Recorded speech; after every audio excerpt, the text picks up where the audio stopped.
Good evening and welcome to the Guilderland Central School District's Board of Education meeting and budget workshop. Today is March 31st. Can everyone please silence their cell phones and stand for the Pledge of Allegiance? We'll use that flag in the back.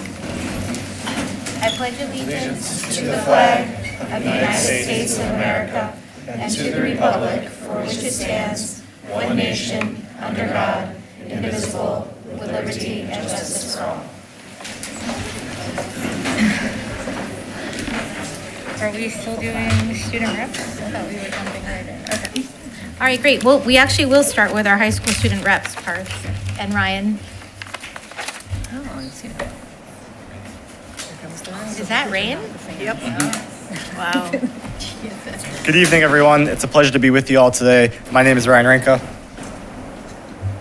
And my name is Parth Surecha, and we're the Student Government Liaisons to the Board of Education. It's such an honor to be here tonight. First off, spring sports just recently started at Guilderland High School, and matches and games have already been going on for many of these sports. Tennis played a game yesterday, and they beat Saratoga 9-0, so go Dutch. I'm really excited to see what the spring sports season holds for this year. Next up, it's really hard to believe that quarter three is already ending fast upon us. Quarter three will be ending on this Thursday at 2:28. So students should make sure that they're turning in all their assignments to their teachers, anything they're missing, anything they might need to make up, by Thursday at 2:28. Thursday is also the cultural fair, so in case students want to go down during their study halls or that time, make sure they're planning accordingly and budgeting their time.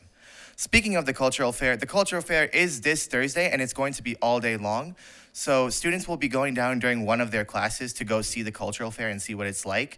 And there's going to be tons of booths representing tons of different countries, different cultures, and even different clubs at Guilderland High School. And there will be different performances such as the Chinese dragon dance, Indian dancing, bagpipes, and so much more. We'll give you an update on how it is at our next meeting. And now I'll pass it on to Ryan to finish off. A major event that happened this last week was the Suburban Council Leadership Conference. And so for those of you who may not know, this is a conference hosted every year by schools from throughout the Suburban Council, and it focuses on leadership. And so this year was actually Guilderland's turn to host this event. And so student government, which includes Parth and myself, had the opportunity to get to not only participate in this event, but have the experience of planning it, from finding a venue, picking a theme, and finding guest speakers. It was a really insightful experience. And so this year's event was focused on, our theme was building bridges, and we focused on the importance of collaboration, networking, and really how different leaders can work together to improve their community. And so it was a really fun and exciting day for all of us who were involved. We went from building bridges out of just popsicle sticks and other different very simple materials, and if you can believe it, straws and popsicle sticks can build a bridge that holds a phone. I wouldn't have known that. And then later we learned more important skills about collaboration, networking, and how to really make an impact on your community through leadership. And by the end of the day, through these collaborations, one group was able to make a bridge that held over 15 phones and could span about 2 chairs long. So it was a really insightful experience. Parth and I had the opportunity to participate, and it was received really well from schools across the Suburban Council. That's all we have tonight. Have a great night. Great, thank you. Okay, Mr. Mayberry with our budget update.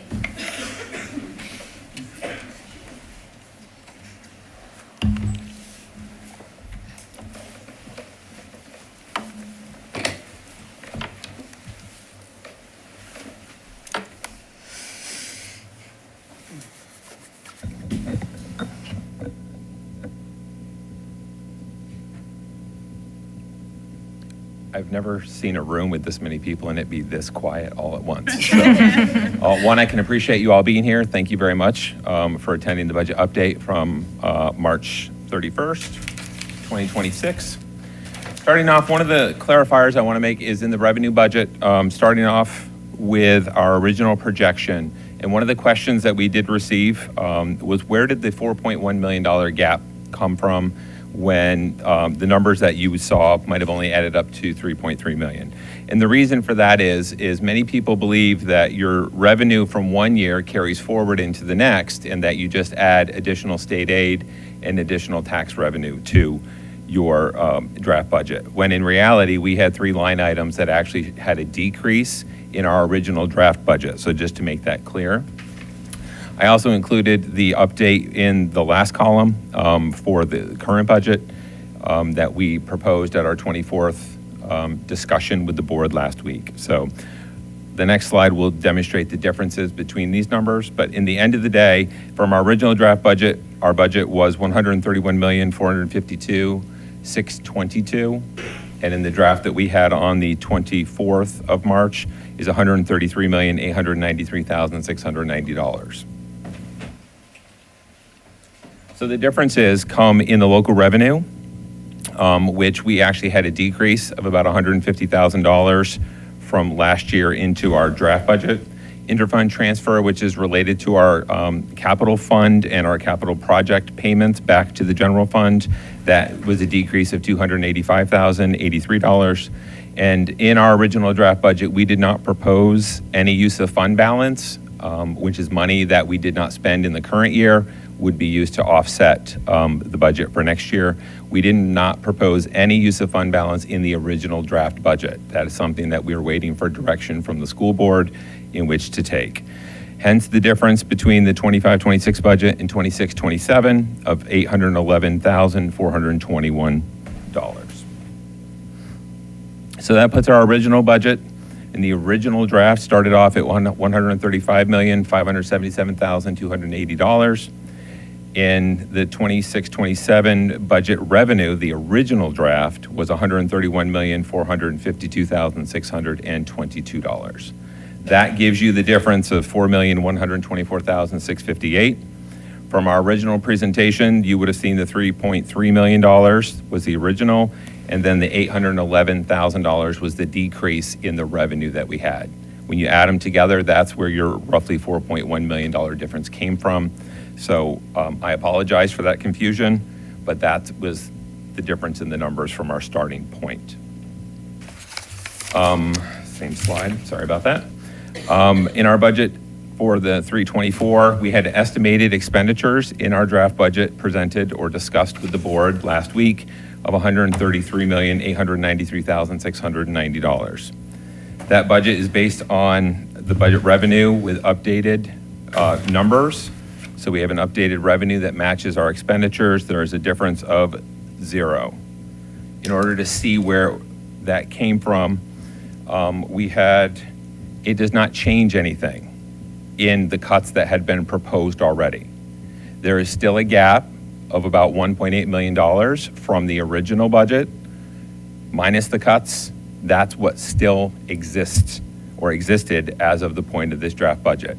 The difference, as you'll see in a few slides from now, is that gap has been filled with fund balance. Okay, so money left over in the budget that we did not spend or intentionally have not spent in the remainder of this year would be used to offset the revenue for next year. That will come momentarily. One of the other questions often comes from, what about cuts to administration? So we did cut a DEI coordinator. They have been removed from the budget. Also, we had a proposal for a part-time special programs person slated to work on UPK, because as you know, the presentation by the governor increases the use of UPK. We would need some service to coordinate that expansion of that program as defined by the governor at this point. Further, in MTSS, which is a multi-tier system of supports, which is the idea of coordinating the services and things that we provide to students to make sure that we're all supporting the student in moving in the same direction instead of potentially getting conflicting messages or conflicting supports that don't necessarily all help each other move forward. That has been removed in this budget at this point. Ratios of administrators and teachers to students. Within the Suburban Council, we have the student to administrator ratio. We come 9th out of 13. Number 1 has the fewest number of students per admin total. Students to principal and assistant principal. Number 1 has the fewest students per principal. We fall 10th out of 13. For students to instructional administrator, number 1 has the fewest students per IA. We fall 9th out of 13. In student to class to teacher, the number 1, the fewest students per class, we are in 3rd place. Okay, so we have a very low student to teacher ratio at this point. So the other question was, what's happened in the last 20 years at Guilderland Central School? So a staffing comparison from 2005-06 to the 25-26 school year. Teachers, 20 years ago, was 475. We now have 493. That's an increase of 3.8%. Teaching assistant, they are calculated in 6-hour positions. Some are a little bit more, but most of our TA positions are a 6-hour-a-day position. In 2005-06, we had 214. In 25-26, we have 126, a decrease of 41.1%. District administrators, principals, assistants, house principals, and IAs, in 05-06, we had 34 individuals. In 25-26, we have 28. That is a decrease of 17.6. In the budget, we proposed cutting another one, which would put us over 20%. Student enrollment over the last 20 years. In 2005-06, Guilderland had 5,551 students. In 25-26, we have 4,791. That is a decrease of 13.7% in our student population. Question on reserves. We use the word reserves. Generally, if you think of it as a savings account for a particular purpose. So if you have a savings account for your taxes, or you have a savings account for vacations, think of it that way. That's what the reserve funds are.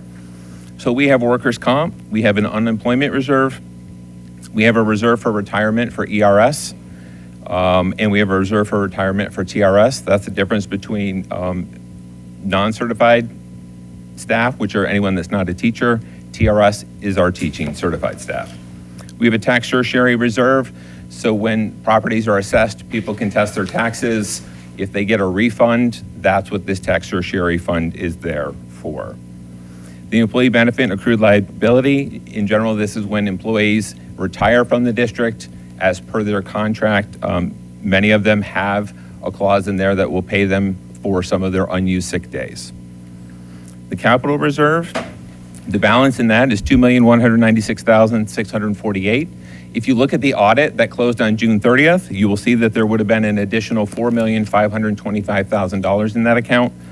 That actually is money that has been transferred to the capital fund as approved by voters when they approved the capital project in May of last year.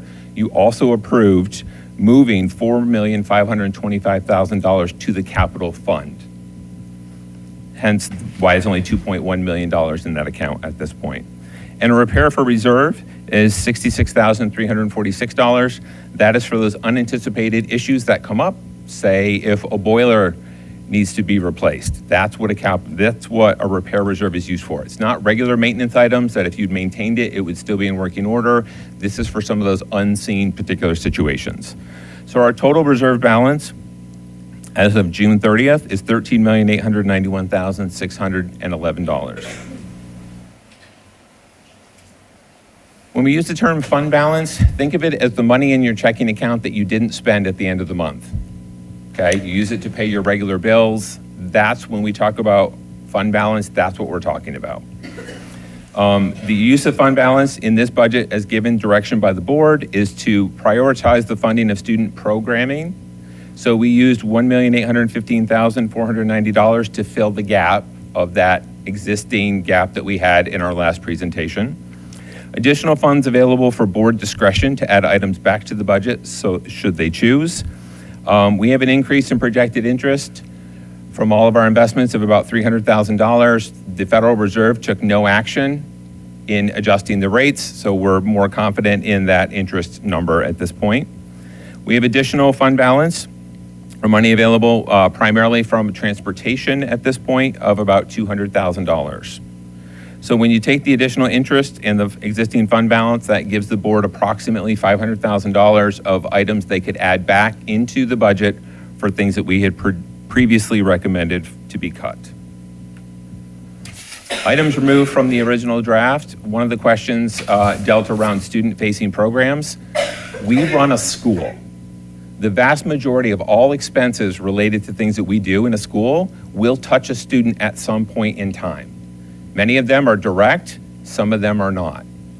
In this case, the removal from the original draft budget, we had taken out a utility worker position, and we had taken out the recycling coordinator stipend. That had been removed. What you didn't see is, due to the efficiency of Mr. Nooney, our operations and maintenance director, he actually, when we asked for each department to cut a certain amount of money out of their budget, he already had a list of items ready to go. So they got to us before we got the original presentation done, and those items were removed. So they were never part of the original budget, but I want you to know there were things that he wanted to do that is not going to be done next year, which is purchasing of some cafeteria tables, the sound system at FMS. I'm sorry for those of you that have been to FMS and heard the sound there. Paving of a pathway, insurance deductible, and miscellaneous decrease in operational codes. He went across the board and found areas where he felt that he could not do some things for a total of $150,500. So I just want, that's there just to show you that there were other items that were on there as well that were not directly student facing. So our budget from last year, $127,547,392. Our proposed budget for 26-27, as presented in this slideshow, is $133,893,690, which is a difference of $6,716,464, or 5.27%. Our maximum levy percentage increase is 3.42%, which means the levy maximum for next year is $87,221,575. In the updated budget numbers given to the board, the appropriated fund balance estimated, based on their final decisions of what they're going to fund next year or not, the estimated fund balance use for next year is $2,015,805. In this update, some of the things that we propose to restore, based on feedback that we received from the community and discussion at the board last week: restoration of athletics and co-curriculars. That includes the fall play. That is restoration, putting them back in the budget for funding for $135,705. Restoration of the first grade TAs, $281,460. Removal of the OPWDD transition coordinator, 0.2 FTE. That is something that will be put into one of the existing positions at the district. Previously, it had been funded by a grant. It was proposed to be funded by the general fund. We have moved it, and it will be assigned to an existing employee, which means we'll have to shift some of their duties in order to make that happen. Reduction of the Board of Education codes for conferences, $4,650, for a total of what we've put back in already based on feedback, $397,365 of things proposed to be put back in the budget.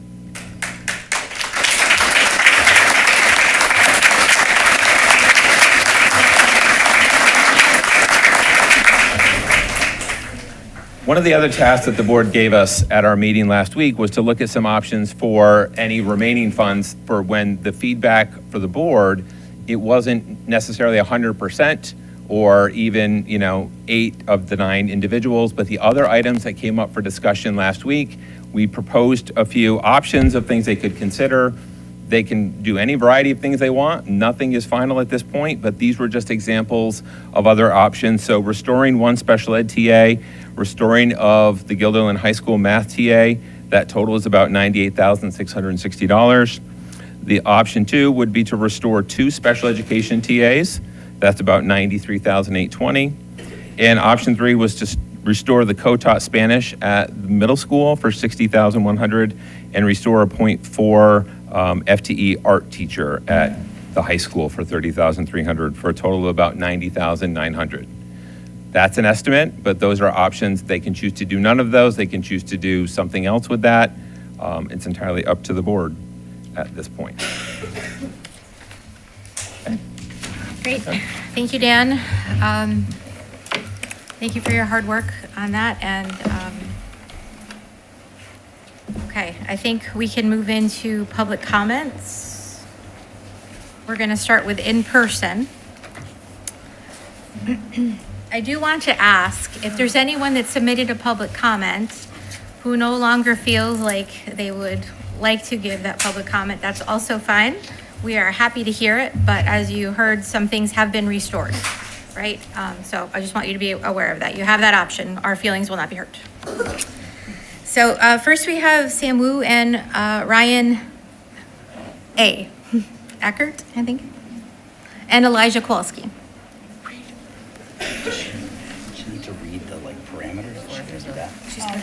Good evening, members of the board. Thank you for giving us a few minutes to speak tonight. My name is Sam Wu, and I'm joined by Elijah Kowalski and Ryan Ackert, my teammates on the varsity baseball team. I want to take a moment today to talk about how much baseball has meant to me as well as my teammates. I'm involved in a lot here at the high school, from Mata UN to music, but I can say without a doubt that few things have shaped me more than this sport. I didn't even make my 7th grade baseball team. I know what it feels like to sit on the sidelines, to wonder if I even belong. But thanks to the freshman Mod 9 team, I had a chance to grow, to practice, and learn what it means to push myself. That opportunity changed everything. It's what allowed me to develop my skills, my confidence, and ultimately to reach a level where I'm fortunate enough to now play baseball in college.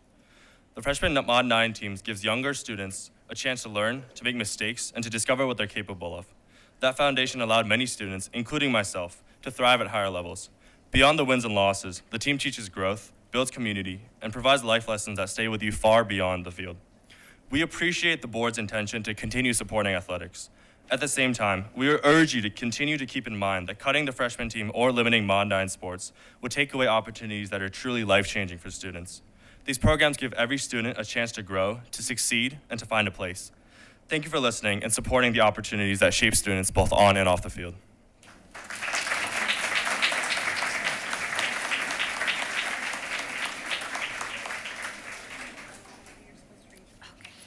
Gotcha. And now we have Chris Mahoney. Wait, yes, Chris Mahoney. And I have to read a little blurb here. The Board of Education encourages public participation at its meetings and recognizes its responsibility to hear public comment. An acknowledgement of the public comment, either orally or in writing, will be provided as appropriate after the meeting. As a matter of practice, the Board of Education does not engage in dialogue during the public comment period. There will be 2 opportunities at each regular board meeting for public comments to be heard. Comments shall be limited to 3 minutes each. Although the Board of Education welcomes comments about programs offered by the district and other aspects of the district's operation, the board expressly prohibits public comment that would infringe on a particular person's or student's privacy rights, would be disruptive of the board meeting, or create some safety issue. Persons who desire to speak to the board about specific issues relating to employees or other confidential matters should request an executive session in a letter to the board president briefly outlining the issues to be discussed. Okay, thank you. My name's Chris Mahoney, the varsity baseball coach here, and I'm here wearing 2 hats. One is an employee and the coach, but also as a parent of a child in the district. And with the recent news, I kind of just want to thank everybody with the hard work they've done with restoring sports. I know it's not, officially done yet, but I think that it's a good way because, as my players said, sports are a really great gateway, and they help us, find our place. So thank you very much. Thank you.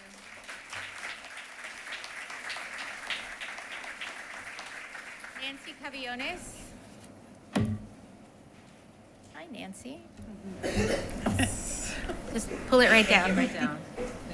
I'm not totally convinced that this is a moot discussion. So my name is Nancy Cavillones. All 3 of my children are Guilderland athletes, field hockey, lacrosse, football, and soccer.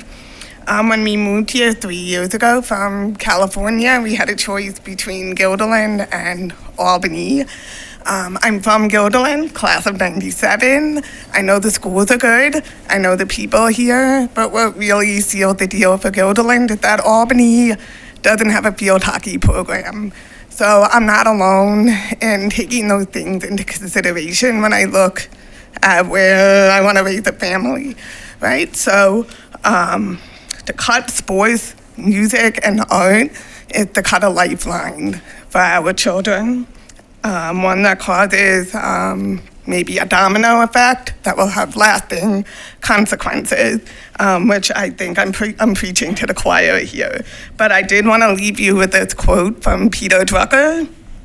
Long-range planning does not deal with future decisions, but the future of present decisions, which is, I know you have a important and hard job ahead of you, and we really appreciate everyone being on our side.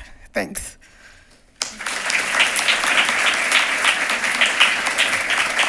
Coach Penna? Coach Penna?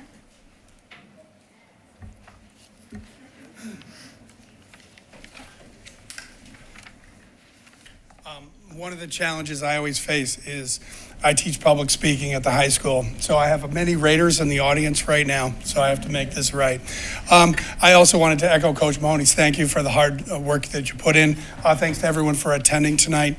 My comments simply were going to be this, that freshman sports and the freshman year in particular is such an important transitional year for students. To take away programs at that level can be devastating. So I just wanted to thank you again. And you know, my speech was not about X's and O's, but more about young people and the opportunities it gives them, and how in my program in particular, I can at least speak to the opportunities it has afforded many young men moving out of high school and being successful. So thank you.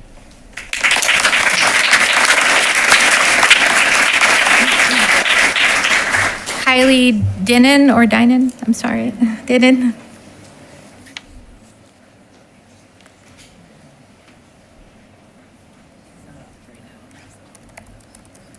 Thank you for not cutting Mod 9. This year I played on 3 Mod 9 teams, soccer, basketball, and softball.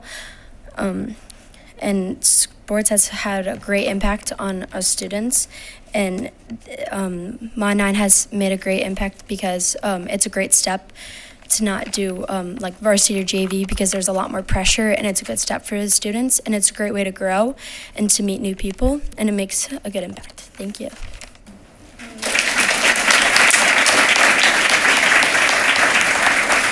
Ursula Hendricks. Ursula Hendricks.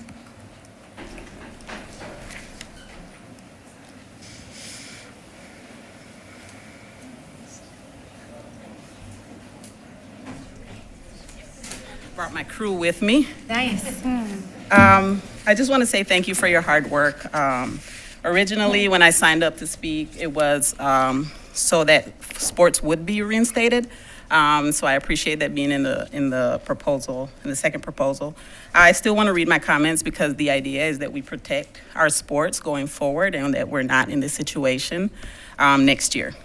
Good evening, members of the Guilderland Board of Education, district leaders. My name is Ursula Hendricks, and I'm here today on behalf of the families and community members who support the Boys Basketball Booster Club. My son, Tyrone Hendricks, proudly played on the JV basketball team this season and has been in the basketball program since 7th grade. I'm here to express strong concern about the initial proposal to eliminate Mod 9 and freshman athletic teams as part of the 26-27 budget, and to speak to the importance of ensuring these programs are fully preserved in the final budget. Members of the board, we came here today to tell you that freshman teams are not a luxury. They are a critical entry point for students transitioning from middle school to high school. They are the foundation of a strong JV and varsity program. The proposed budget reductions made one thing clear. Removing these teams would mean more students being cut from teams and fewer students connected to the school. And to take it a step further, this could also impact enrollment. Your previous proposal identified a savings of $51,138. Members of the board, our children, as you can see here, are more than a line item. While you may see $51,138, our community sees 200 plus students who could lose access to sports. Potentially, that is close to half of the incoming 26-27 freshman class.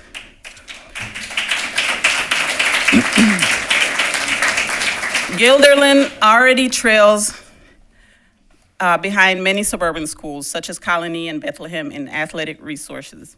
Any reduction to the 9th grade teams will only widen that gap. Members of the school board, even considering the previous proposals, has highlighted how critical these programs are. Moving forward without fully protecting them would weaken our athletic pipeline and place Guilderland even further behind other districts in the suburban council.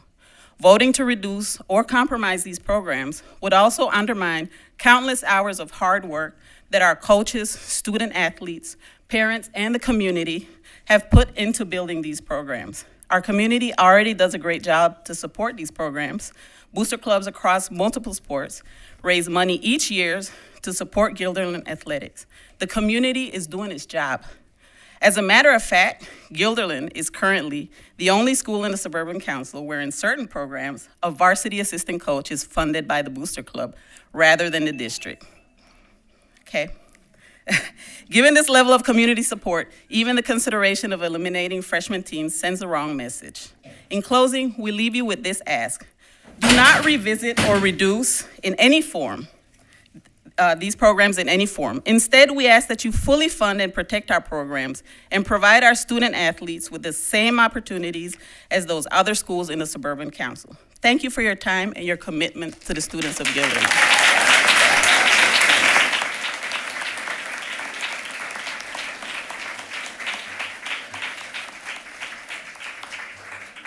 Thank you. Now we have Mike Kennelly.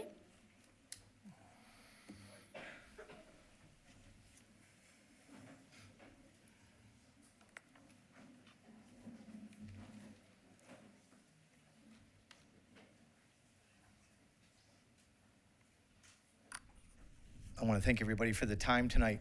Like Coach Penna said, I just appreciate all the work that you've put forward into this budget and saving the freshman sports. I've been the varsity soccer coach here for 22 years and a taxpayer for 22 years. I recently retired after 35 years of teaching. And I know that everyone here understands the importance of extracurriculars, especially nowadays, keeping our kids engaged. Not everybody is 100% coming to this building. You know, education is important, but they have a lot of other interests that I think we have to cultivate. So I really appreciate you stepping up, making sure that we don't fall behind the other districts, and appreciate all your hard work. Thank you.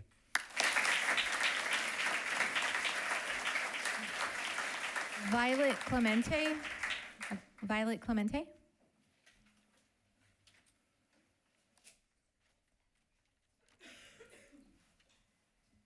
Good evening, members of the board.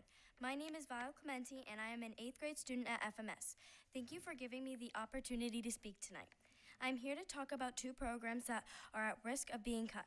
Both of these programs are vital to so many students and enhance our school experience immensely. First, I would like to speak about MASK. Not every student finds their place in academics or athletics. MASK is more than just a club for these students and many others. It provides friendship, leadership skills, and connects us to our school community. These relationships and experiences that this club provides is invaluable. Eliminating MASK would not only leave a huge hole at FMS, but it would also directly affect the Guilderland players. Students would not have the opportunities to develop the skills of singing, dancing, and acting, for there would not be ready for the high school performance quality required at the high school level. Next, I would like to speak about freshman sports. The elimination of freshman sports is a move that carries long-term costs. Cutting these programs would reduce participation, school spirits, and opportunities for students who may not yet be ready for varsity or JV competition. Teams as well. Freshman sports are not a luxury, they are an investment and a bridge from middle school and high school sports. Both these programs matter because they keep students highly engaged in school. When students are involved in activities, they are more motivated, more connected, and more likely to succeed in an investment. And investment in students' activities are investments in students themselves. Thank you.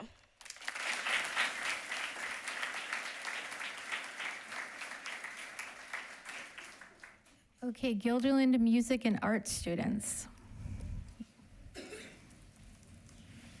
Yep, that's my child in there.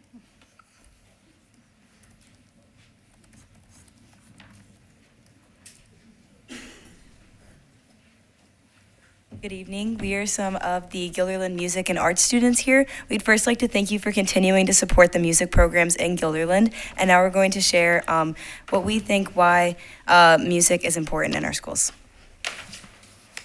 Whether it's through music, theater, or visual art, these programs help students express ideas and emotions that are sometimes hard to say with words. Nice and loud. Mm-hmm. Yeah, go ahead. You can just pull it right down. There you go. I got you. Whether it's through music, theater, or visual art, these programs help students express ideas and emotions that are sometimes hard to say with words. In an ensemble or a cast, every person matters. We learn teamwork, trust, and how to support each other to create something bigger than ourselves. Standing on a stage, sharing artwork, or performing a solo takes courage. Those experiences help students believe in themselves.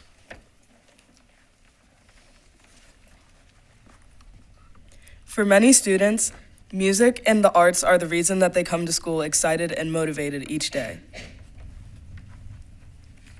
Music and the arts help students manage stress. In a time when student mental health is more important than ever, creative outlets give us a healthy way to process emotions and find balance. The arts teach us dedication and perseverance. Practicing an instrument, rehearsing a play, or refining a piece of art takes patience and hard work. These skills we carry into every class and into life.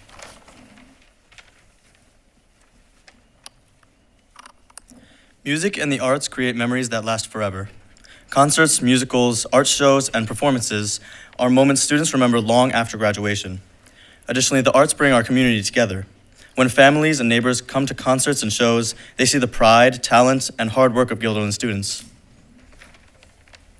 Cutting these programs means losing opportunities for students. Every reduction in the arts education means fewer students are able to discover talents, passions, and confidence they might never find anywhere else. Thank you for continuing to support our community. Thank you.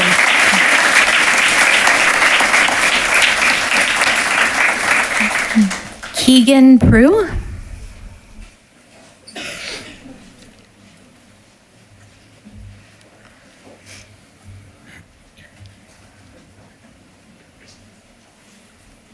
Good evening. My name is Keegan Prue, and I'm the parent of two, a kindergartner at AES and her 3-year-old sister who thinks she is already a kindergartner at AES.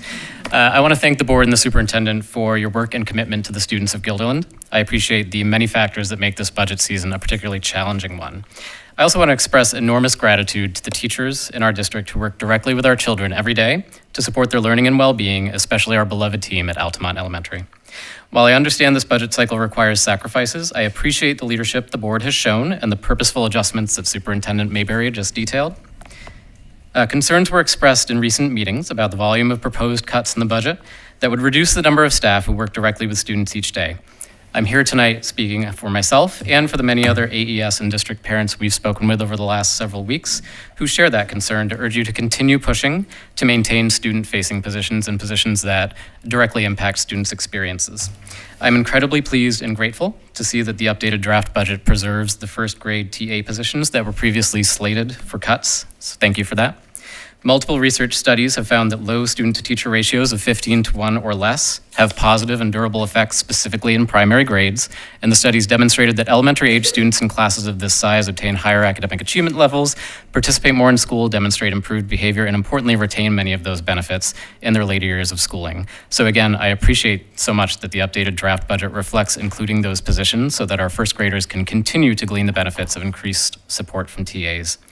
Given the challenges facing us, I'd urge the board and superintendent to consider including additional proposed cuts where possible to administrative costs in positions that do not directly involve students or student experiences.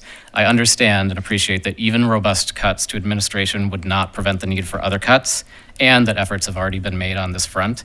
But choosing to find additional ways to cut administration costs would go a long way in sending the message that we are truly all in this together and that the feedback the community has given is being taken seriously at all levels. In closing, I want to again state that I appreciate that you are between a rock and a hard place. Everyone is facing difficult decisions right now, and in these times, the hard choices we make show what we truly value. So I appreciate the board going to bat to show those values and hope to see that continue. Thank you.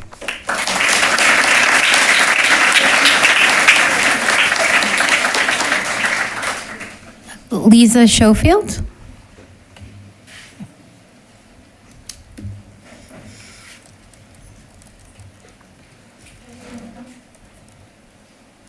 Hi, I'm Liza Schofield. I'm a kindergarten teacher. Yours fine. It happens all the time. I'm a kindergarten teacher at Altamont Elementary School. I was originally coming to read a statement from 63 school employees urging you to reconsider cutting TAs in first grade. Instead, I will say thank you from the bottom of all of our hearts for ensuring our first grade students, our really almost youngest students, have the support they need to be successful in these younger grades. That will only help them succeed in future grades. And I will just send you an email and not read my whole thing, so you have time for other statements. Thank you so very much for your hard Thank work. you.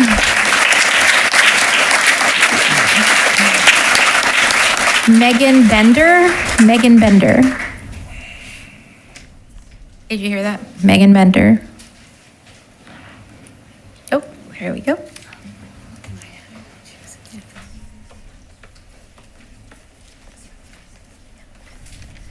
Megan's going to share a letter on behalf of our fifth grade team.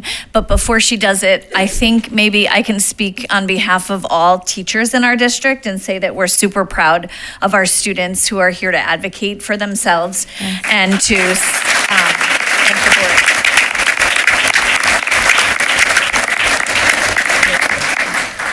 Hi, everyone.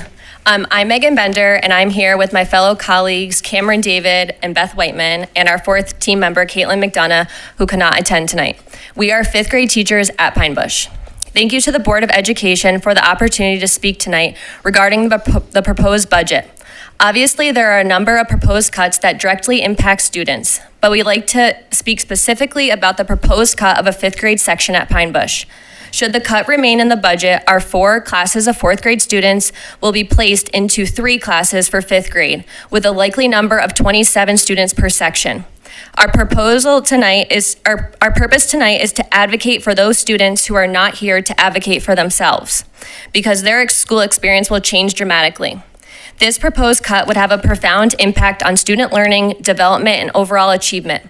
Such an increase would lead to the following: less individualized teacher attention, reduced opportunities for small group instruction, limited physical space and flexible seating options to meet needs, a decrease in the ability to effectively differentiate instruction, longer transition times, and therefore less time focused on instruction, less time to develop strong interpersonal relationships that are foundation for our classroom community and are critical for the social emotional development.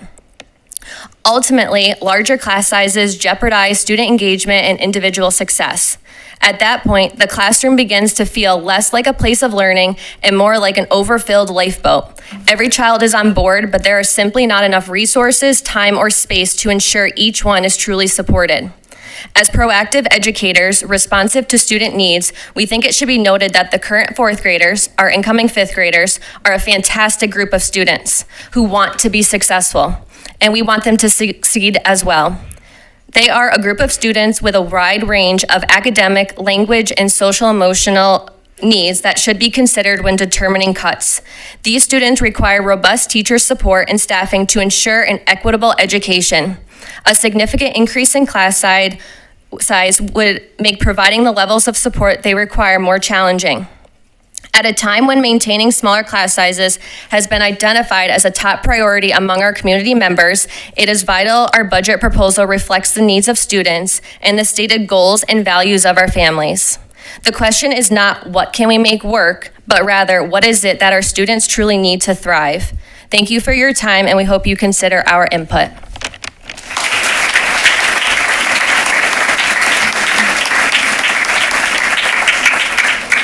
Thank you. Now, Stephanie France. Good evening, members of the Board of Education. I was here to also talk about the cuts to the first grade TAs, and I do want to thank all of you sincerely for restoring that in the budget, and I understand that you all had some very difficult decisions to make.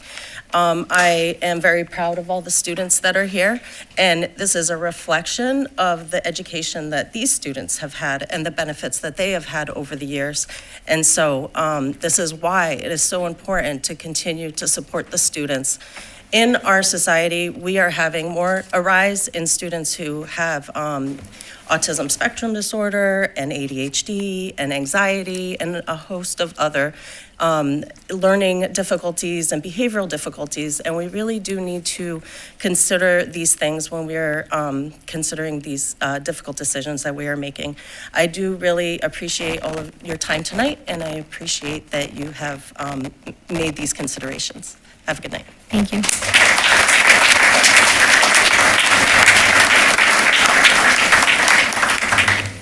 Heather Avalo.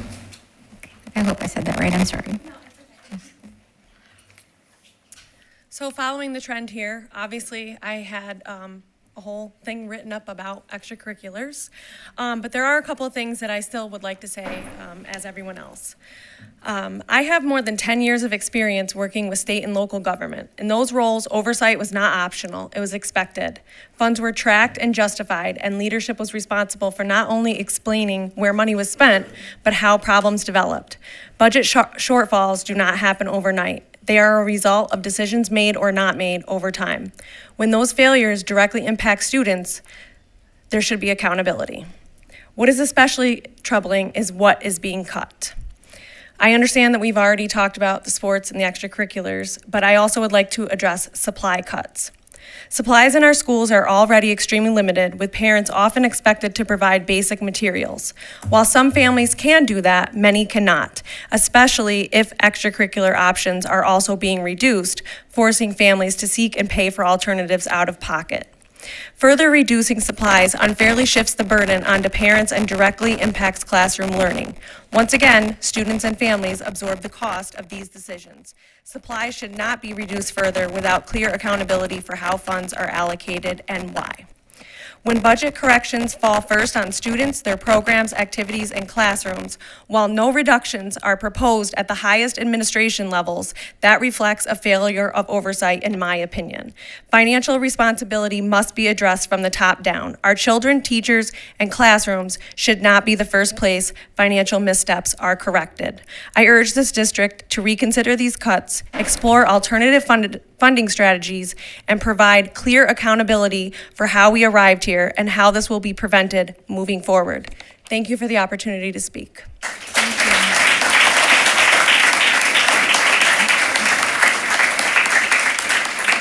Amanda Joe.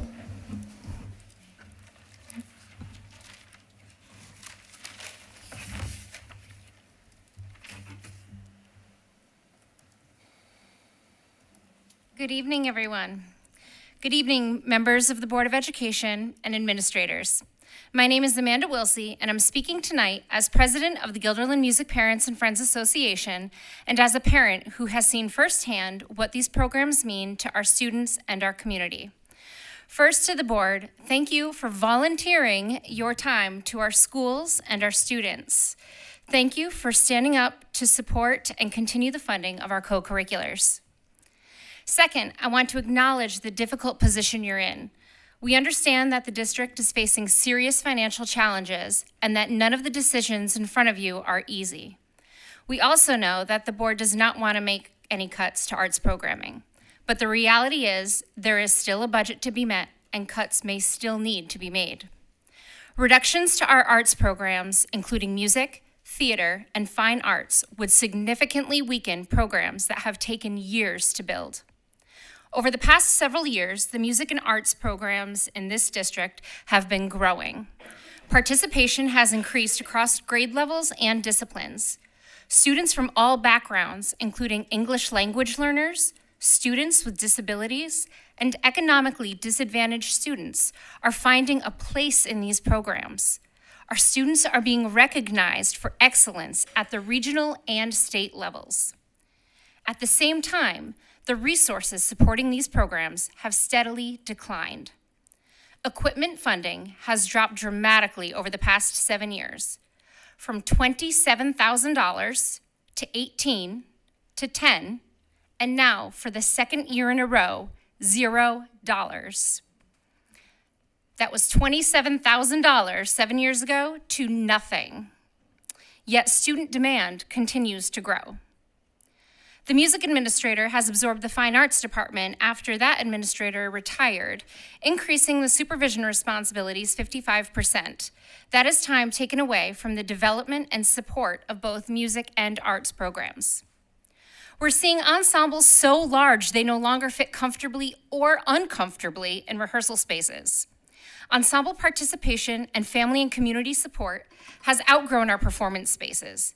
Ask anyone that had to stand in the hallway last week at the Altamont Elementary School concert. There's 84% of fourth graders are involved in a music ensemble, and over 67% are still involved in fifth grade. That is why, in part, over 71% of our community voted to pass the capital project last year. Those voters said, yes, I support our music programs. They said, yes, invest in the future of our art programs. They said, yes, build new spaces to create and learn and grow. Don't let those spaces sit empty. I have more, but my time is up. Thank you.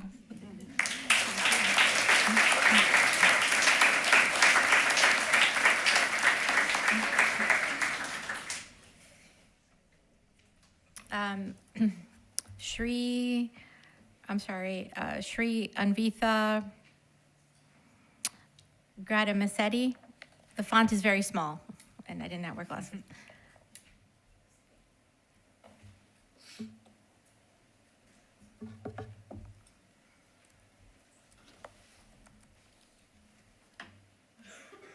Good evening. Thank you for giving us the opportunity to speak with you today. We stand before you not just as students, but as representatives of something deeply meaningful within our school community, the National Art Honor Society at GHS. At a time when difficult budget decisions must be made, we understand that every program is being carefully evaluated. But we urge you to consider that NAHS is not simply an extracurricular activity. It is a vital space where creativity, leadership, and community intersect in ways that cannot be easily replaced. NAHS provides students with opportunities that extend far beyond the classroom. It fosters discipline, encourages creative problem solving, and builds confidence. Students involved in NAHS are not only artists, they are leaders who organize events, contribute to community service, and bring the people together through shared expression. Donate Life is about awareness that saves lives. It teaches students that they hold the power to make informed decisions about organ donation. Decisions that one day can mean the difference between life and death for someone else. These are not distant issues. They affect real people.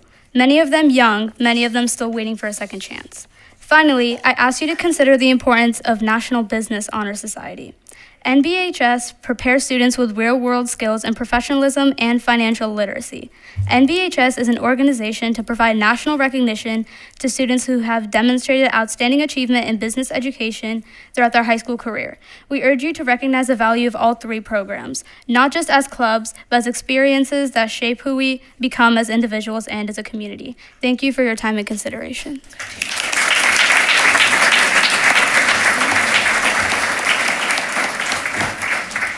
Thank you. And J3? No? Okay.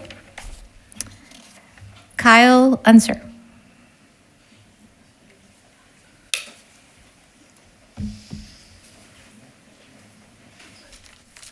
Hello, board. Thank you, everyone. I had written quite the long speech, but based on some of the remarks that Superintendent Mayberry had shared, I'm going to sidelight those and just kind of speak from my heart and my mind. My name is Kyle Unser. I am a 2003 graduate. I went through the baseball program, varsity, wonderful years. Based on the numbers that I saw that Superintendent Mayberry had shared, I am remiss to see that those numbers aren't necessarily in a defense, but it shows that maybe we can do better. It kind of saddens me to see where the district is going, especially in a TA level. Now having two children with my wife, Andrea, that I met in high school here, kind of hurts. It shows the general direction that the community that I love, it seems to be slipping in the wrong direction. But I will say, coming here tonight and seeing the people here, I would like to thank this community for showing up.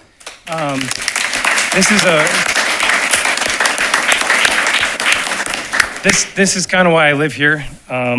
These are wonderful people. And the last thing I want to say is, when we speak about children, we speak about numbers, we speak about money, our children are our future. I know you all have an impossible task, but seeing the response for the initial budget cuts was telling. And it has kind of energized this community to now be on point. We will be watching. We will definitely be more involved. And I only leave you with the question is, we are a community together. What can we do to help? We are here to help you. Anything we can do, help with the town, get somebody on the board of I know that there's an issue before. Anything we can do to help, please ask. We will push, we will lobby. Please let us know. Thank you for your time.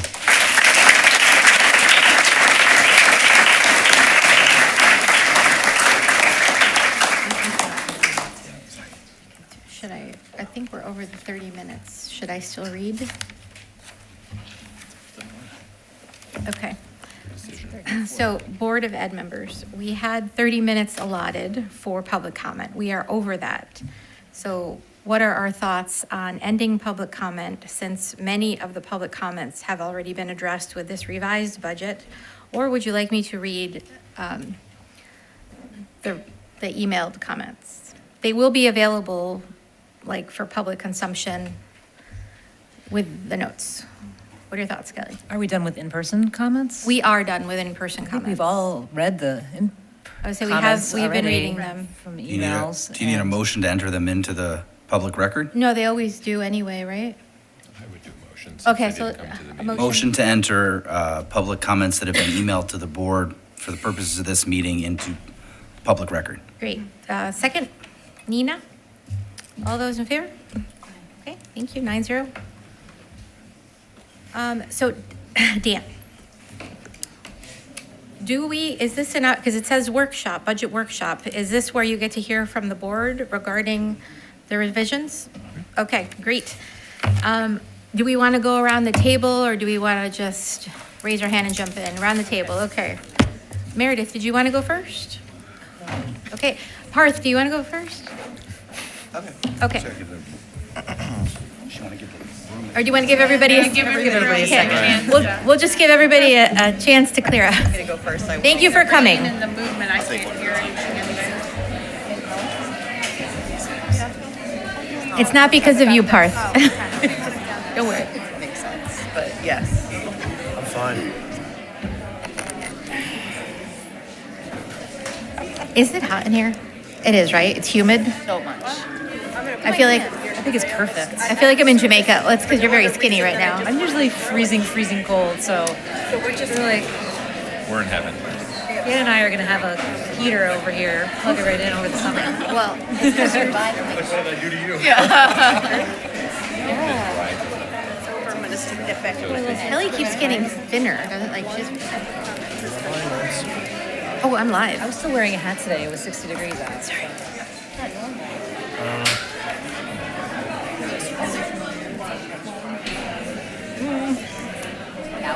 No idea. I call it a hot flash. It's me because I'm long flat. Flash is meeting. That's great. Okay, I mean, I think we're good. Parth, if you want to. We're good? I'll give you another second. Okay.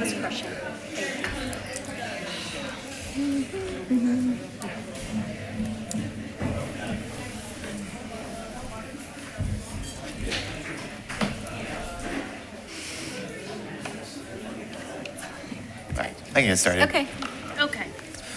So I know that tonight we have a pretty hefty task among us. You know, we have to think of a lot of things that we might need to potentially cut. I want to steer back to the yonder pouches, particularly because I think this really speaks to me as a student. I've been going around over the past week after our last workshop, asking as many teachers as I could what they think of the yonder pouches, because at the end of the day, they're the ones who are affected by this the most. And so being able to see these teachers every day, talk to them, actually be taking their classes, I feel it's not only something that's expected of me, but it's a duty and an obligation for me to represent them and represent their voice as well.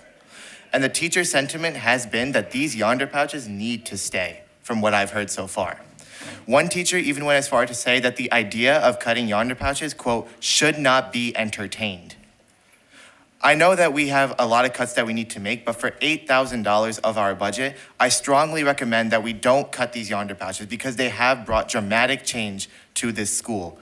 I even had a staff member come up to me the other day and she said, hey, you're the student member on the Board of Education. And we got to talking about the yonder pouches. And she said something that still sticks with me right now. She said, thank you for sticking up for us. So when so many people, so many teachers have said that these yonder pouches have brought significant changes to the classroom, significant changes to the students, to administration, to Guilderland itself, why are we even considering cutting them and taking them out of our budget for next year. The reason why we implemented, we're trying to implement in our draft budget, the TAs for the first graders, is because we are prioritizing our teachers. How is that any different from the teachers here at the high school? To me, it is one and the same, and we should not be treating it as any different. Thank you. Thank you, Parth. Meredith, do you want to go now, or? Great. No? Yes? Yeah, I'll go. Okay.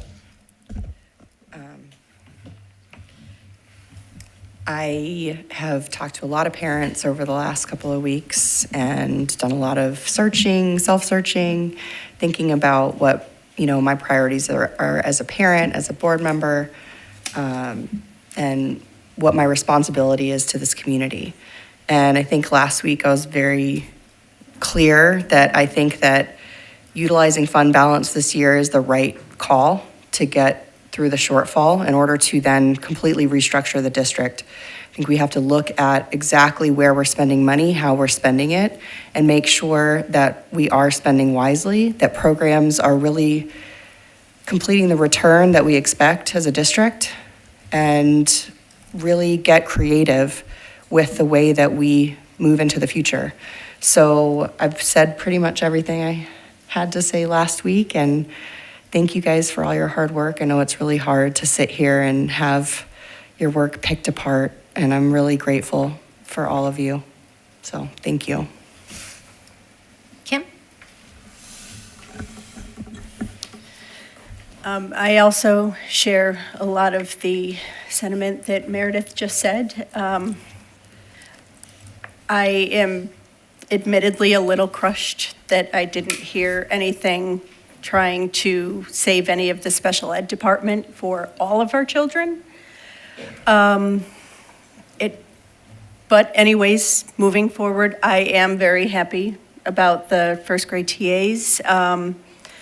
I really am still gonna stand my ground and say that we are a school district, we educate every child. And the special ed TAs and the special ed teacher that are on the list to come off, I know that a lot of people don't understand exactly what the special ed TAs do or the teachers, but I can say that my son graduated from Guilderland, and his TA and the special ed TAs and his teachers that understood it, and they got him there. They got him there. And I think we all need to just really keep in mind and take a look. And I know there are things, and I did say it at the last meeting, I'm not against the sports and the extracurriculars before I start getting emails. But I just really want us to also remember the students who are unable to be here and speak, or the parents who are afraid to come and speak for their children for fear of retaliation, which is a real fear. I say it as a special needs parent myself. So I will continue to speak for the special ed department for every student. I know we have hard choices. I also thank all of you because it hasn't been easy for you guys getting us data and us picking apart things, so I appreciate it. That's what I have. Rebecca? I echo what Meredith and Kim have said, that I really appreciate all of the hard work that's gone into this over the last month. I really appreciate the community output. This is amazing, the input from tonight. I have a question and then a comment. So we had an email earlier today about touchscreen Chromebook replacements. And again, I'm trying to parse this budget and our three options that Mr. Mayberry presented. And we have approximately, $90,000 to $100,000 left to be able to allocate. And if we could get even more, a little bit more in that allocation, then we could get everything on that list. Could you elaborate just a little bit for the sake of the community on what the email meant? Yep, I will in a second. So Thanks. just so we know the numbers, so if we restore 2 of the special ed TAs, which I agree with Kim, I would prioritize. And if we restore co-taught Spanish at FMS and restore the FTE art teacher at GHS and the GHS math TA. That comes out to approximately $230,000. We only have, I don't have the exact number here, but around $95,000 to $100,000 left to allocate. So the email we received this afternoon questioned whether or not touchscreen replacements were absolutely necessary for state testing. And at least according to the email writer, some suburban districts do not provide touchscreens to their youngest learners. And they obviously still participate in state testing. And the difference in savings is, according to the letter writer, $125 versus $375, which, if that's accurate, would really amount for that additional deficit if we wanted to fix all of the items on the three options.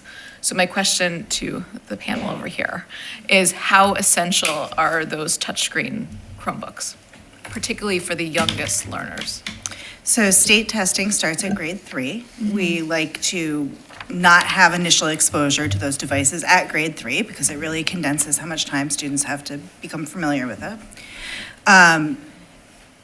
Touch screens are not required. However, for the math assessment and which is grades 3 through 8, and for the science assessment, which is grades 5 and 8, there is a requirement to show work, which is very difficult to do, typing in a text, especially for young learners, which is why we went to touch screens in the first place.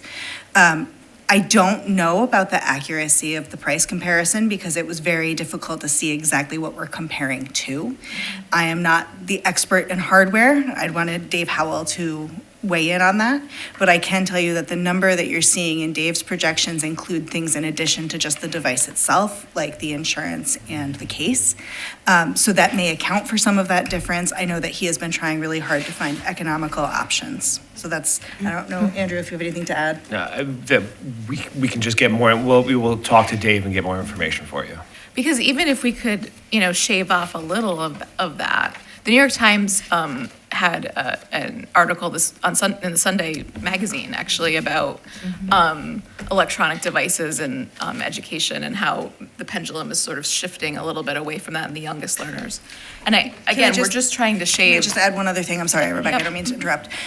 What's on the budget for next year is not for the very youngest. It's a replacement for grade Third grade, sorry. Yeah, so the K, we are paring back. The plan is, I should say, to pare back on device purchase for K1, but that won't affect next year's budget. Okay. So just to clarify, sorry. Okay.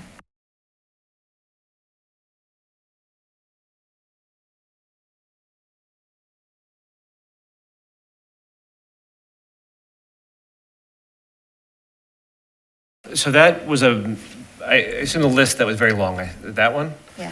That was a list I put on there everything that the board had mentioned, asked questions about, or we had public comment about, from things that were either added or not included, which is why some are plus and some are minus.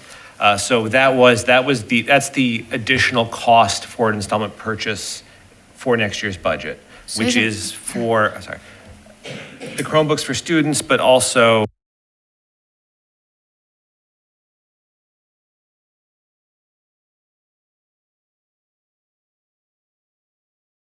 So just for clarification, is there still a purchase going forward on Chromebooks? Or has that been at this point? The board has yet to approve the installment purchase. So as of now, there is no Chromebook purchase being made next year. I can speak to another district not using touchscreens, and that is valid. So it is something that is done. I can attest to that. Could I jump on that too? Yeah. Are you done? I don't want to interrupt. Having taught second grade for many, many years, when the student has to show their work and they can use a stylus on a screen, just developmentally, it's so much easier. And they have to move things around. I was actually a proctor last year in a neighboring district, and you can see them take the stylus and they use the protractor to move everything. I don't know how you would do that if it wasn't touchscreen. That's all I'm saying. So from a developmental point, I do think the touchscreens are more appropriate. And I was proctoring a third grade math last year. And then just seeing my own second graders for many years. I know it's more money, but it is just developmentally more appropriate, in my opinion. Can they take a picture with their Chromebooks of their work? Is that a doable thing? It's I don't know. complicated. It's not like a, Not you know. sure. I believe so, but I wouldn't. Yeah, you can't, Don't it's, quote me. it's, yeah. I have a follow-up question for that. So, do you know off the top of your head if it's generally cheaper to get Chromebooks that don't have touchscreen but have stylus capabilities? Because then that could be a possible compromise if we can't figure out just getting rid of one completely or having the Right. touchscreens. Is there one where we could just get just a stylus? I know. So Parth, I can't speak to that specifically. However, I can tell you that we used to get devices that had a stylus. And what we found that was particularly with our elementary students, they would get damaged, they would go missing, we would be replacing them all the time. So the touch screen option we found was actually more economical than replacing all those styli all the time. So Gotcha. we've actually moved away from the stylus devices. That makes sense. Thank you. Yeah, and when I was proctoring, the styluses were like, you know, you have to sit down or your hands clean, and I had to be really careful handing them out, because I guess they also had a problem with them getting damaged. Can I have another Oh, comment? sorry.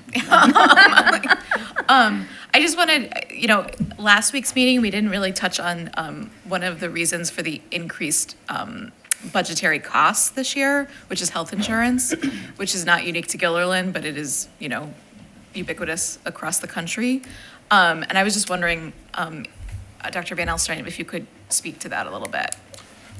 Certainly. So I don't have the number in front of me, but health insurance last year and this year increased quite significantly and was one of the major drivers in our budget. Last year, the growth was disproportionately due to prescription drug costs. This year, the pendulum has swung in the opposite direction. So our prescription drug costs on the whole have gone up 3%, and our medical plans is where the lion's share of the increase is. But has the net budgetary effect this year like it did last year. We are part of a consortium for health insurance called CASHIC, which is a collection of school districts throughout the Capital District. We offer 3 plans through CASHIC, CDPHP and 2 Highmark plans. We also offer a market rate plan to employees, but we have approximately single-digit number of employees who take that because the market rate plan is more expensive than our consortium plans for comparable coverage. We just maintain that because it's a legacy and people have been on it, and so we just continue it.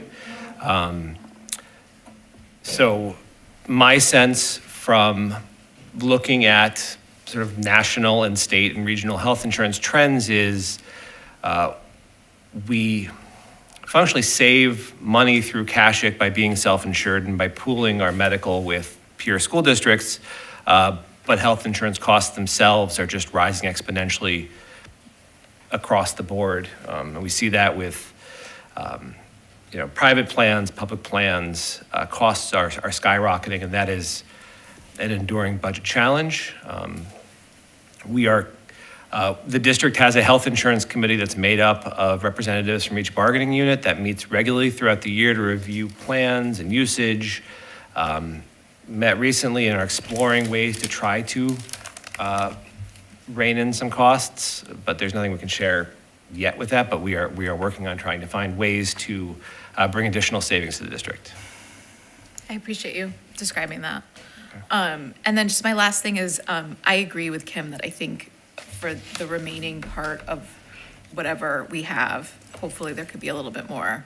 But my personal opinion is we need to prioritize children with special needs and their education. I am glad that we preserved extracurriculars. I'm thrilled that we preserved them, but we need to preserve education for our most vulnerable students. Thank you, Rebecca. One additional comment I want to make on the installment purchase, because it's on the agenda. We're not bound to it, but for the process of installment purchases are where we buy something through BOCES, pay for it over a number of years, but also receive state aid on those expenses. In order to be able to make the purchase, it has to be approved by this board and then the BOCES board. And the deadline we have for the BOCES board is April 6th. So if we don't take action tonight, we have to start the process over again, get new quotes, which. Situation like this. So that's where I am on that. If there was enough money and we can afford it and it makes sense, then by all means. Mr. Piscatelli at the high school, and conversations that I've had with him earlier this year, part of the process of rolling out a new process and system is to evaluate that. We as a board should hear from him on that eventually. So I think that's what I want to say about that. We have difficult decisions to make in this budget. We still do. I want to just bring it to the forefront too, that I believe, and correct me if I'm wrong, that there are still 3.0 FTE unassigned in the proposed budget. So that potentially helps give flexibility to the district in how things are moved forward if the proposed budget is passed by the voters. Today we learned that last year there was no modified 9 girls soccer team. So I'm starting to wonder I have more questions, right? What are the numbers coming up? How do those things impact? Is there enough there?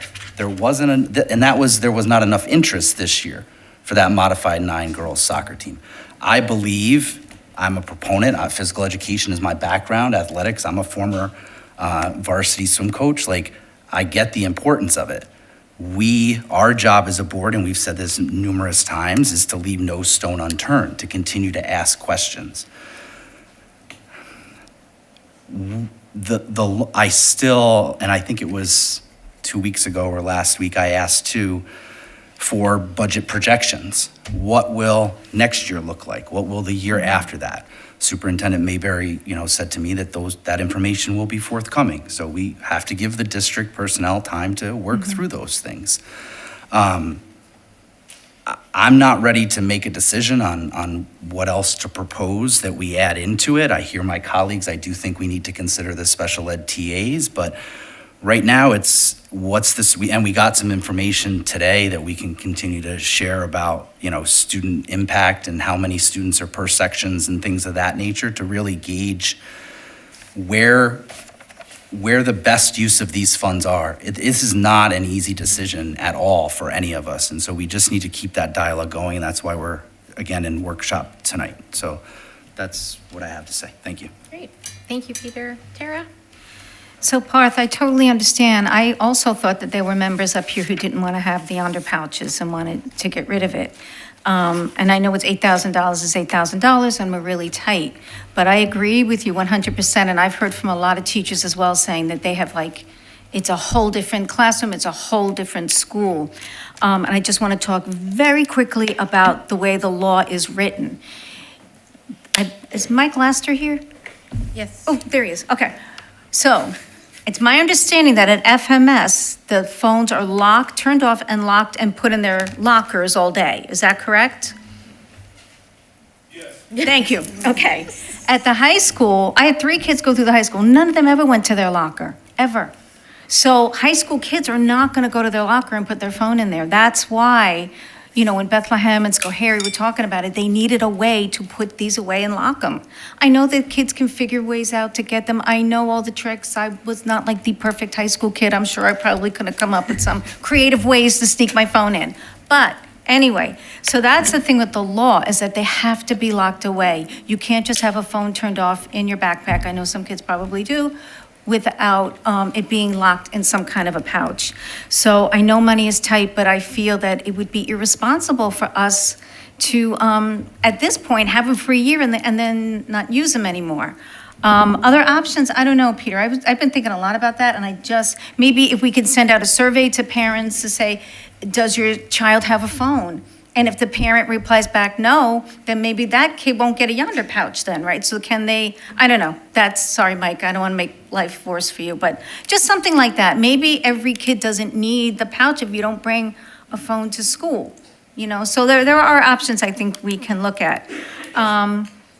So The special ed piece, I agree with Kim and Rebecca. I've been thinking a lot about this. I'm really happy about the TAs being restored.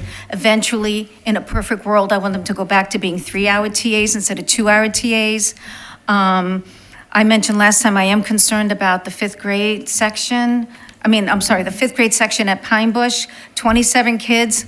I've had numbers that big when I taught in New York City. It's very challenging, and hopefully the unassigneds can help with that, but I don't know.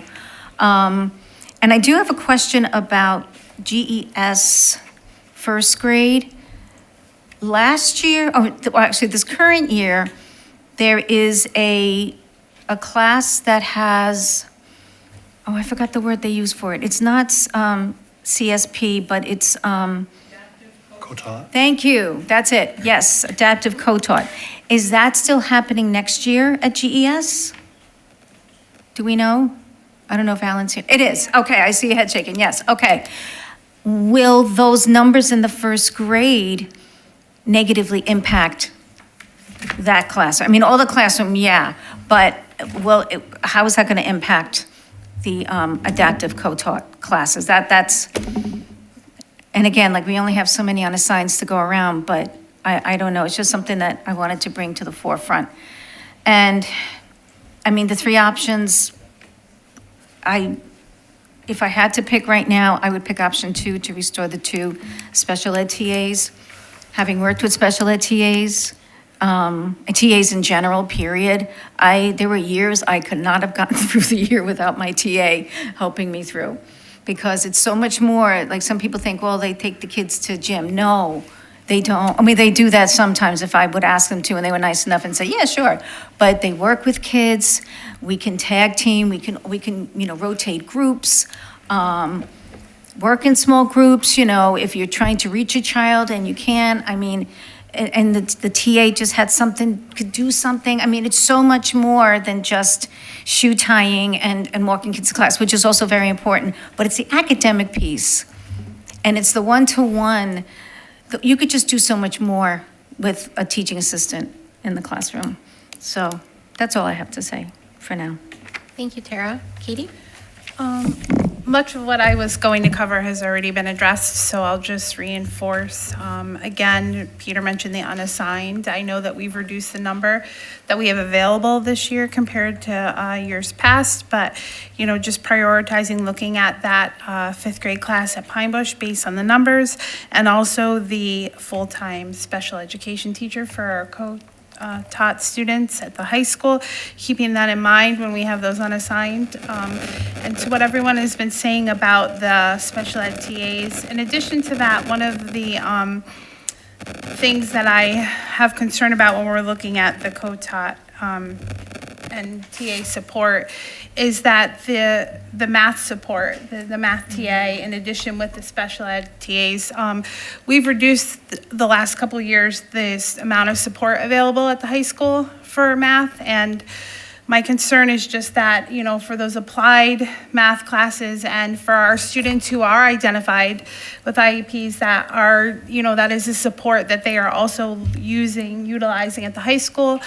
So to me, that goes along with the special ed TAs is that math learning support TA, if there was a way to be looking at that also for support for students at the high school. So that was the only thing that I would add in addition to what we've already discussed. Great, thank you, Katie. Nina? Sure. And then I'll do Kelly. You forgot Kelly? No, I was gonna come back this way, but no, it's fine. Kelly? Oh, I thought you were gonna go, but okay. I'll go last. Okay. Andrew. Yes. Question for you. How much, this kind of goes back to one of the questions that I had way back about specifically the restricted fund balance and how much money we put into it each year. Are we putting any money into, for 2 examples, the unemployment insurance and workers' compensation insurance? Are we putting money into, I know we have to put, for example, we have to put kind of money into I would recommend putting money into the retirement system, pension, or, TRS and ERS and tax tertiary, things like that. a portion of our money this year is going into these, funneling into these reserves, right? This current year, so when 25, 26 comes to a close, Yes. if we're rolling over approximately $2 million in surplus into next year's budget, it's very difficult to predict to the dollar what our year end is, but our best estimate was that we would have around a $2 million surplus. So if that is the case, we would not be putting any additional funds into reserves at the end of this year. One of the reserve policies we do at the end of each year is evaluate what we would need to put in the tax certiorari reserve. So we look at all cases that have carried over or new cases that are filed in a given year, and then work with our lawyer on what is an appropriate amount to put in that. If we didn't have surplus for that, we would perhaps transfer it from another reserve. But as of now, we're unlikely, if the board carries over $2 million in fund balance, to have a meaningful surplus at the end of the year to put in reserves. Okay, I just wanted to make sure it wasn't, because I kind of see it on here where it's budgeted to put in, for example, and I may not be reading it properly, that's why I want to ask. In the line, are you talking? I'm talking about are you in this the- line Are you in like the item. 9,000 codes in those? I am looking at the 9,000 codes. So those are, we spend money, that's in the budget, that's not for reserves, that's for what we'd spend in the current year on those services. So those aren't funding reserves. The reserves are for if we get additional claims beyond what we fund, we could take it from the reserve for that purpose. Okay, because it just has like a weird number. It's like, it doesn't have the total amount of what's in there. It has like, I'm just gonna come look for a moment. yeah, I'm sorry, just trying to like, if there was a way to funnel some of this out. So for example, your unemployment insurance, $48,000, 26, 27 budget. We're paying that out for? That's what we've budgeted for this year. We budgeted last year. I work with our business manager on calculating our expenses, and you'll see some of them nail, right? So You got it right? pretty spot on. Some of them we don't, but on the whole, we look at what is the potential claim or exposure for each of those. Okay, I was just trying to avoid putting money into like a reserve Those that we aren't- have. Those aren't For example, we have reserves, so- 7 years' worth of unemployment insurance in there. So The money that's budgeted, if we don't spend it on that, that's part of that $2 million surplus we would be putting towards next year's budget. Okay. It wouldn't So it's be- kind of next year, we're talking So next year's surplus, potential. one of the things we talked about last week when Dan gave his presentation is, say we use $2 million in surplus for this year's budget. When we go to make the 27, 28 budget, if we zero that out, we're starting with a $2 million gap. If we don't have a surplus in next year's budget, that's a hole we have to address.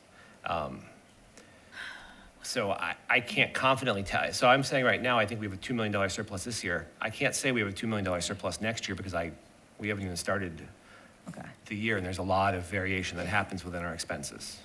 It's just a lot to absorb in kind of the different ways that it goes about. I just wanted to make sure that we weren't planning to put anything No. into reserve. So, yeah, I just want to, I'm sorry, Kelly, I'm confused. So, just making sure I understand you.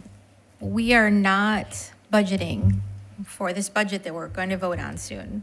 We're not budgeting money for those expenditures. What we have done in the, We have to pay them if. we've rarely budgeted to transfer money to reserves at the start of the year. So I What we do- intentionally asked you as a yes or no, Andrew, I'm sorry. Are we? So no, we have not budgeted this year or next year to put money into reserves in our budget. Okay. What we have done in the board resolutions that come often along with the end of the year audit is when we close the books, if we've had a surplus, we make decisions about what to do with that. Our estimation right now is that, again, I can't give a to the dollar prediction months out. But looking at historical patterns of spending and revenue and looking at where we are at this point, our estimation is $2 million surplus. From There's a last chance year. we don't, for this current year, so on June 30th, 2026. And we would, in the proposal that Superintendent Mayberry laid out, we would be applying that to next year's budget. So that's applied fund balance. So the money that we don't spend this year, It's for next year. the $2 million, if we didn't put it into the budget for next year, would be money that would be available for a reserve fund, which is a savings account, right? We're not doing that. We are proposing to use that to fund next year's budget. So we estimate that there really will not be money left over to put into reserves. But as Dr. Van Alstyne said, 3 months out, we're not going to know exactly to the dollar how much money we anticipate we'll have left over. We've restricted some spending, obviously, but we also don't know things like, how much overtime is there going to be because people are calling out sick, or there's other things that come up between now and the end of June. But we're not anticipating that we have money left over to put into reserves. Okay. I just want to avoid any kind of like overestimating or anything like that, to have a little bit of extra next year to put in reserves. I don't particularly want to put any into reserves next year at all. You mean at the end of the budget we're proposing, or the end of this year's budget? Either. I Okay, mean, so just remember, the reserves that we have are used for those long-term Yep. planning, right? So if we're never having money to put into reserves, say we have some boilers go down at FMS, and we're not saving for some of those future expenses, they're going to directly impact a budget at some point during a year where it wasn't planned. So we just have to be careful. So there is risk in spending all of the fund balance on funding next year's budget, or not spending it, doing cuts and then putting money into reserves. So it's a fine balance of risk is really what we're talking about at this point, so. but you talk about the boiler, and there's also our 4% of unrestricted fund balance. That's not in these numbers too, No. So our right? and in the plan that Superintendent Mayberry shared today, we would carry forward the reserve amounts at the close of this fiscal year would only differ from the amounts he shared in terms of interest that those accounts have generated, because that interest by law has to go into those reserves. So the amounts June 30th, 2026 will be slightly different from what he had in his slide, but only not from any additional funding we provide, but just from interest that they generate over the course of the year. I don't know if I've said my question right, but So- how much money is in the unrestricted fund balance? 4% of the following year's budget. So It's not represented in these numbers, though, that I don't see them. What she's asking is, if we use the $2 million of fund balance to fund next year's budget, do we still have the 4% of next year's budget for unanticipated we would expenses as hope to allowed by have law? that. We would hope to have that. So what I'd said, our projection is $2 million for next year's budget. Or for a surplus at the end of this year that we would apply to next year's budget. If we close at only a $1.9 million surplus, what we would end up doing is having less than 4% in fund balance for next year. That's where that shortfall would come from. I think it's unlikely that we end up with a materially significant amount over $2 million. Could it be $2,050,000? It could be. That's the level we can't predict at, but I don't think we're going to end up with a largely significant difference. And my recommendation would be just that we carry over any of the surplus for next year, because we don't know what it will hold. And we'll know about this June 30th, you said we'll have? June 30th is when we close the books. So we'll know our and that's when we actually begin working with our auditor and closing the books. So June 30th, we won't have the actual number. Right, but that. Through that process of closing out encumbrances and finalizing all of the expenditures is how we generate the year-end close. And our estimate is that would be the $2 million surplus. I want some clarification on that. So you said the interest goes into the restricted, right? The interest from general fund cash goes to the general fund. The law is that the interest goes to the fund that earned the interest. So the capital reserve, the retirement reserves, any of those reserves, they're invested to earn interest while we're holding them. Right. But that interest gets allocated to those reserves based on that amount in the reserve. And then we talk about these like hypothetical boilers a lot. They're Are not those- necessarily hypothetical. Well, I know, but They're real, are- just so you know, if you work at FMS, they're real. Are they, like, is restricted fund balance, is something like a boiler something that is excluded from restricted fund balance? Our repair reserve is not sufficient to cover the cost of. Correct. The boilers are hundreds of thousands of dollars, and our repair reserve is 67,000 roughly. Sorry, I just want to make sure I'm understanding correctly. This year, it's estimated that that we've budgeted to have about 2 million, roughly, at the end of the fiscal year. The current proposal rolls that 2 million and accounts to spend it in next year's budget. But in the numbers that are being presented for next year's budget, there's still a 4% unrestricted amount if we underspend next year. Is that what I'm understanding too? So the 4% figure is what you can carry over in unrestricted fund balance. Correct. It's the 4% is the 4% of what the following year's budget is. So generally, to maintain that 4%, because budgeted amounts go up, there needs to be an additional surplus that goes to maintain the 4%. That's often a district's sort of fiscal priority over, reserve funding or those kinds of things, because there's much more flexibility in that. Right. What we are saying is, we predict or project there will be $2 million in surplus. That is not, because that 4% fund balance is outside of this year's budget. That's our, sort of our checking account. We're projecting from our expenses and our revenues, it will be about $2 million. Which means, again, going back to 27, 28 budget development, if we don't have a $2 million surplus next year, that is a hole we are sort of starting out with, right? So if we zero out fund balance, we'll start out with that $2 million hole.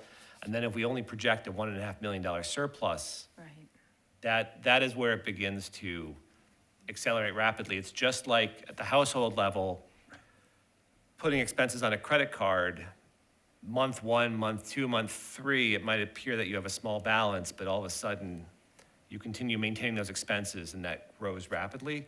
And that's the fiscal cliff idea, is it can fall apart really rapidly. Right. Is there a history of the district surplus and deficits over like the last, 10 years or something? Yeah, we can share that with you. Okay. Thanks. Andrew, I I was just thought, curious. sorry. Go ahead, I'm done. Andrew, I thought that 4% was the cap, not our minimum. 4% is the cap. Okay. It's good practice. That's good practice.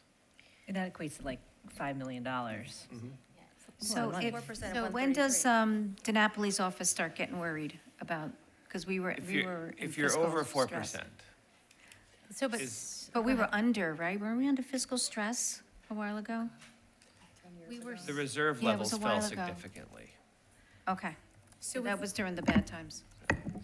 but we don't have to do the 4%, right? Go ahead, sorry. So if we used a small amount of the unrestricted fund balance, which I understand the qualms about doing that and the risks about doing that, but we could use that. We could. And that is not included anywhere in these, No. in this presentation. No, it's not. And again, if we fell short of that $2 million projection, that's what we would do. The fiscal danger there is that is not, that's a fixed pot that would then be shrinking. And even if it held the same, it would shrink relative to the budget because, if the budget goes up, X number of percent and the fund balance stays exactly flat, it's less than 4% as well. When that is used to say, cover that shortfall, then when the next year's budget development begins, you both have the larger gap to fill in and you have that pie being really small. And that's the one that can be eaten away rapidly. I have one other quick, easy question. Sorry, is the fall play included in the co-curricular reinstatement? Yes. The reason we keep calling it out is that it was listed separately in the slides, and we want to make clear to everyone that it's there. So what is included in the proposal that Mr. Mayberry shared is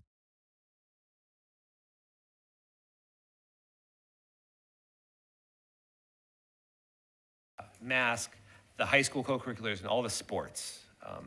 We just have been trying, so everything that from sports and co-curriculars that have been proposed for reduction was restored. And we've included the fall play explicitly just to call out that that was restored. Okay. Because it had been listed as a separate reduction. Okay. Cool. So I just want to kind of advocate a little bit for the art because, you know, we reinstated co-curriculars and sports and music and everything, but we haven't really talked much about the art. I know there's a couple of cuts at all different levels with that, so I know it's on one of these options here. And also kind of be like, it seems like for a very small amount of money over our $100,000, like what Rebecca was saying, yes, I get it, it's out of the unrestricted fund balance or something like that. It would just make a huge impact, I think, for the small amounts of money that it is really. I just want to point that out. And we're not, like, I know we have the unassigned teachers, but we're not really looking at is every year after year after year, the number one thing that the community values is the student to teacher ratios. And I know we're within our guidelines or whatever, but there's lots of bubbles, especially at the lower levels. I just want to just make sure that doesn't kind of fall off the radar as well, you know, as we're talking about computers and pouches and things like that. But I just want to refocus it to that. That's all I have. Thank you. Can I just ask a follow-up question to Kelly's question? So if the budget goes up next year, then doesn't the 4% cap also rise? Yes, so that would mean you'd have to have additional surplus to meet the 4%. And That's a maximum. It's a maximum Sorry. amount The maximum there, too. are we forecasting that the purpose of the budget is to ensure that we meet our students' needs, but also help the strength of the district and be fiscally responsive? So I'm sorry to ask this again. In these numbers that we have, do those numbers account for that 4%, that buffer in the budget, even though we're gonna roll funds over? Is that the way that budget is set up? It is maintained because the 4% is not part of the revenue for this year's budget, and it's not part of the revenue for next year's budget. Right. So I think the steps would be end of the fiscal year surplus. Got it. For the following year. Some of that would go to, you know, ideally if there's sufficient surplus, some of that would go to reach the 4%. The remainder would be, you know, we're planning on using $2 million for the following year's budget. Our projection is that would be it. Correct. If there's a very, very small amount of surplus, then would the board have a decision to make about that? But we do not anticipate there being a significant surplus after this. So to answer your question in more practical terms, the 4% is not counted in the budget because we're looking at revenue coming in and expenses going out. So when we look at the numbers in the budget numbers that you have, that 4% will not show up in those numbers. It'll show up in the checking account bank balance, right? But it will not show up in the budget because we're budgeting for the revenue we anticipate coming in for next year with the expenses we anticipate going out for next year. Thank you. You're welcome. I just want to, one more quick thing is, my personal preference is to budget exactly to what we need. Don't put any kind of buffer in there at all. And if we need to, and if we go under, then we have a reserve that we could fill in a little bit of money. I'd rather budget that way this year in particular than be like, oh, we need to add a little pad just in case. So we have it there. And then that would leave us with an excess next year.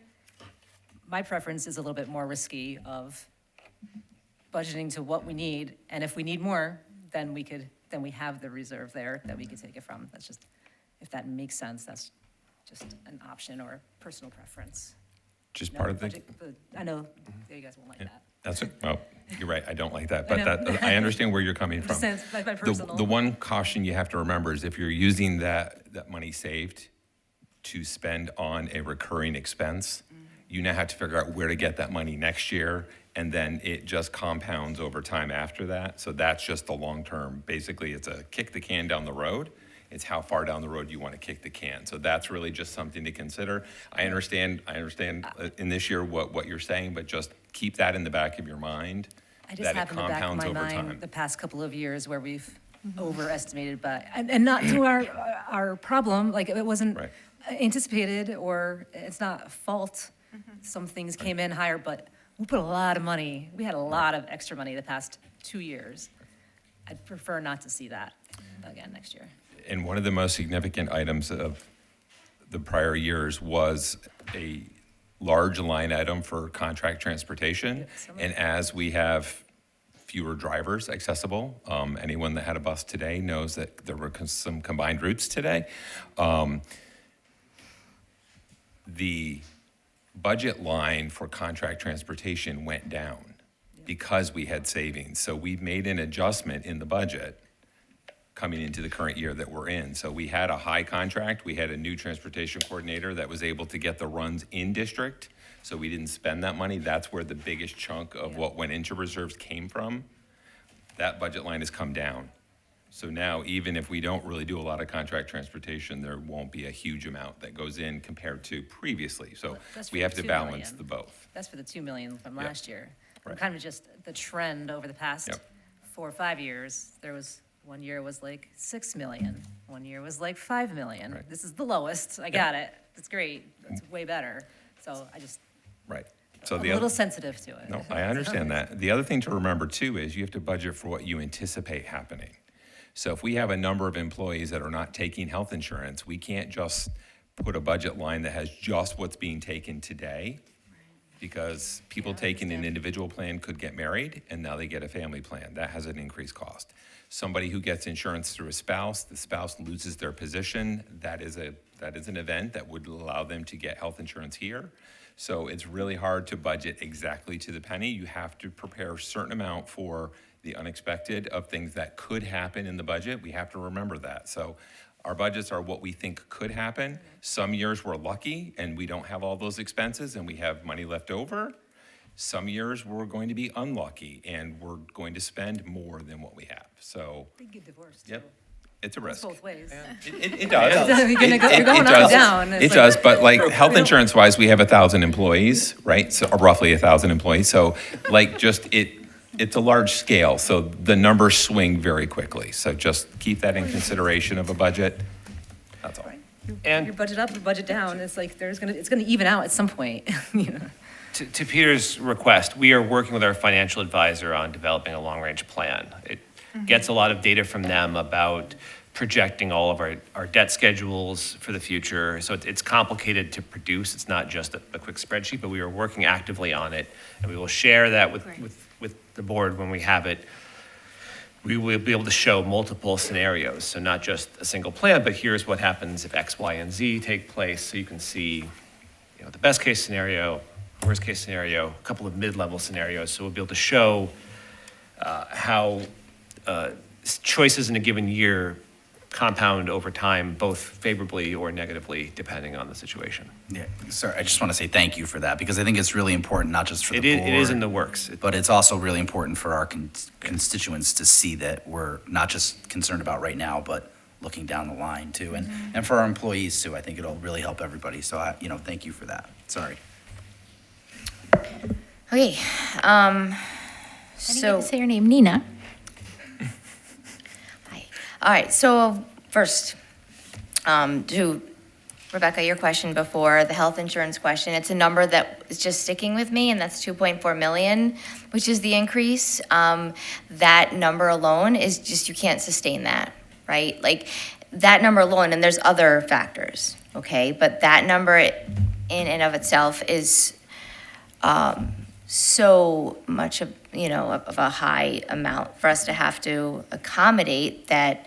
That alone is going to put us in a similar situation. So like the long range plan, definitely, but then I keep thinking about the declining enrollment down the line and how that's going to affect aid as well. This is a plea to the state to please listen to this, because this is beyond sometimes what, districts can accommodate. And I think, yes, you can look at it from a fiscal, view that where did things not, go the way they should have gone. However, I think bigger than that, which is there's certain things that were out of our control. Obviously, the tax certiorari played a role and things like that. But I think that to the district's credit, I think we need to recognize that I think it goes beyond what these numbers can show for. So with that in mind, a couple things. One, Parth, again, thank you. Mr. Piscatelli, thank you as well for what you've done for the Yonder pouches. We did hear from Mr. Piscatelli. He did speak on that, that how it did serve the school and it did follow what the teachers say. And again, we heard someone talk tonight about the levels of anxiety and ADHD that have risen in students, and so much of the research does point to the cell phones being the problem that's perpetuated that issue.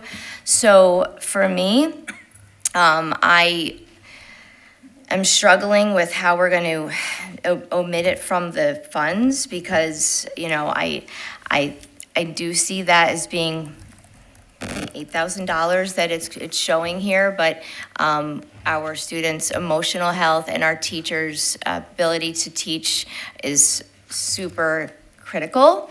And to Tara's point as well, I don't know how the building can accommodate that, given that the students aren't using their lockers, and that is the way the law is written. So we need to follow that in a way that is going to be accurate and feasible for the building. So I have grave concerns about shifting away from that to that point. I also want to ask about an issue that we had talked about before. Peter, we talked about transportation and some possible extra sporting events that may or may not be required. But I also think, as much as I think field trips are important, we haven't really talked much about I don't know how much funding would come. I know sometimes there are fundraisers for that kind of thing, but maybe there's some extra funds that are given here and there that we can find to help accommodate those areas. I still feel that maybe there's some things we haven't looked at. Maybe that's one area. I also believe that restoring special ed TAs in the high school upper levels are essential. That brings me to the co-taught Spanish at FMS as well. I know that, and Rachel, you could speak to this as well. I think the question I have is how we're doing world language, right? How we're accommodating that for all of our students in world language, both the students who identify with special needs and who are not, because that does definitely impact the classroom for the teachers as well as the students. I think you touched upon, you can elaborate this on how co-taught is being done, and we talked about the pilot shifting, and it sounds to me like the pilot is more along the lines of what special ed looks like, or I should say co-taught courses look like in that environment. So my question would be possibly a TA, if we could accommodate that in certain ways, if we're trying to look at funds, if we had one TA in the high school and one TA somewhere else. I mean, I don't know if that's how we can divide that up. I mean, obviously, ideally, it would be fully what's asked of here, but if we have to somewhere make some shifts and not go exactly verbatim how the line item is written, is there some flexibility in how we can allocate those TAs or those positions? I do want to speak to world language again and ask about, I do believe there was a world language lab and those sorts of things, because I want to make sure that adding in one co-taught class is truly addressing the need in that area. And if you want to go ahead on that. Sure, so I'll do my best. Let me know if I'm getting off track and you want me to clarify something. So I sent the board some information earlier today that Lauren Anderson, our IA for World Language and Culture, helped me to develop along with some of the FMS team. So to address some of Nina's points, first, we did have a world language lab at the middle school, which was effectively additional instruction for students who were struggling to meet proficiency and teachers were concerned they wouldn't pass the checkpoint A. So right now, the way it works is we offer world language at grades 6, 7, and 8. At the end of their time in 8th grade, students sit for the checkpoint A. If they successfully complete the 8th grade course and pass checkpoint A, they've met their language requirement for graduation for the regular diploma, not necessarily an advanced diploma, but for the regular diploma. So if students are not making progress towards passing checkpoint A, that's when teachers would ask for some extra support. That lab model was funded with ESSER funds, those COVID funds, which have since run out. We currently have co-teaching in a few sections of world language at the middle school. It is not what we think of as integrated co-teaching, where it's a content certified teacher and a special education certified teacher. This is 2 world language content teachers teaching the same section of students at the same time. So that's the model currently being used. There is one pilot section that is more of an integrated co-taught. That happened because student need matched up with an available teaching staff, and we were able to make some shifts to make that happen. I do not know, none of us know at this point, if that's going to be possible next year to continue that pilot. Because it is a staffing limitation. We have student needs for special education services that will dictate whether or not we have a special education teacher who's available to push in to make that integrated co-taught. So the reduction that is currently in the budget was to reduce the current pay for the second language teacher pushing in to make that 2 language teacher co-taught model. Does that track so far? So one of the things that was included in the email I sent earlier today was the option of potentially providing TA support at FMS instead of a regular, or the co-taught model we're currently doing. At the high school level, students who are unsuccessful in the checkpoint A can take Spanish 1 at the high school level, and that is an integrated co-taught currently. We offer only one section of it because that accommodates the needs for our students who were not successful at FMS. So I don't know that I would advocate for TA support at the high school at this point because we already have that integrated co-teaching model for the students who need that credit going into high school.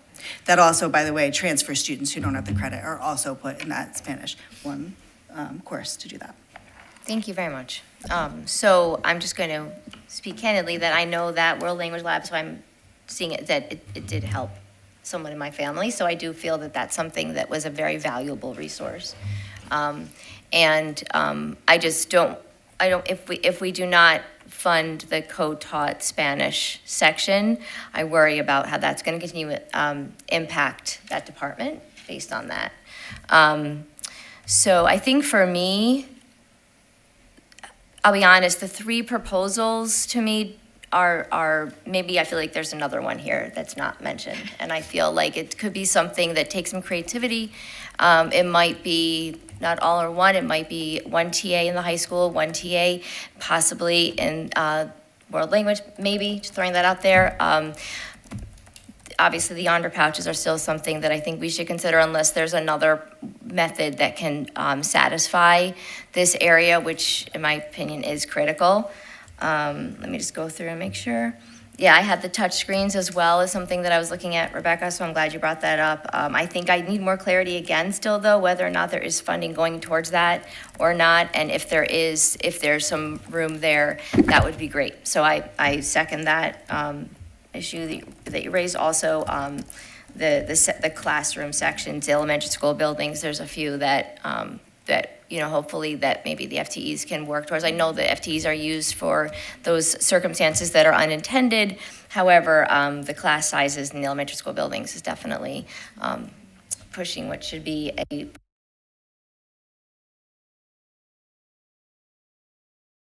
correct me, I'm not gonna fight over something here, but I do think that, I know a month ago we talked about the National Business and Marketing Honor Society. It is something that I do support us putting forward, make the official motion. I'm happy to do that, but I wanted just to put that back on It's on That's- tonight's It's I was gonna say, It's yeah. on the agenda. It is on agenda, good, so I for- missed that, okay, good. But yeah, I caught the same thing. And I was Okay, like, okay. good. Can I Thank you. just add, actually, to your, the co-teaching for world languages? I just had a question, I'm sorry. It said that the pilot program started December 1st, so you were able to take a sped teacher from a section of Access. What happened to that section of Access? Lauren, can I have you answer that? I was doing so well right up until that part. Sorry. Oh, get to the mic. Section of access, it was, Make sure, Lauren, just make sure you're in the mic because even people are closer, watching. got it. Some of the students, instead of going to resource room, went with a special education teacher to that Spanish class, and the access was then divided. So the kids that were in the original Access, you took some of the, how many were, do we know how many were in the class? I don't know offhand, no. So the access period that was utilized for all the students, then you took some to a resource room and then two with the special ed teacher? Can I get the specifics exactly on how that played out for you? Yeah, I Okay. just want to make sure, like, if we're cutting a layer of access, that's like a really important time for the students to be able to have that. Mike is itching, so. So based upon the student need this year at the 8th grade level in one of our teams, we were able to compress, instead of 2 co-teachers providing access support for our special ed students, we combined 6 students into 1. So one of the special ed teachers is able to provide the services for the special ed kids, and then the other special ed teacher can push into the world language class. So there were 2 in one class? Yep, no, there were 2 groups of kids that we were able to combine into 1. Okay, so I guess then I have a whole other question of, then why wasn't that done in the beginning to utilize a special ed teacher for something else? Well, that's what we did. We utilized the special ed teacher for the world language, once we realized the need. On December 1st, my question is, if this is a sufficient solution, then why wasn't it done at the beginning of the year if the kids were able to just be combined and then use that other teacher for something else? Well, once we realized that the need existed in the world language classes, we were able to then combine those kids and then pilot that over in there. So it really depends on how many students at the 8th grade, well, whatever grade level, we can combine into that specialized access and tutorial, and then whether or not we can reassign that other special ed teacher. So when we project out for next year, we're not really quite sure if we can do that. Just speaking for myself, this is, I think, the 11th year that my family and I have lived in this district, and World Languages has been asking for this since we moved in and before. So there's always the need. I feel like I need to say that. That's it. Thank you. Nina, were you done? Yeah, Okay. I agree with pretty much everything that's been said so far, pretty much. I'm going to hold my peace on the yonder pouches. Okay. And to make peace, I would even possibly consider wearing a t-shirt that says, "I support yonder pouches," but I'll leave that for haggling. Okay, we received earlier an email from a teacher in Altamont that was asking about the Mac computers being changed, upgraded to PCs. And so in the interest of quote unquote turning over every rock, is there any money there if we don't do that, or are we stuck doing that, and why are we doing that? So in a general sense, we have not bought Macs in a number of years, but have been slowly phasing them out.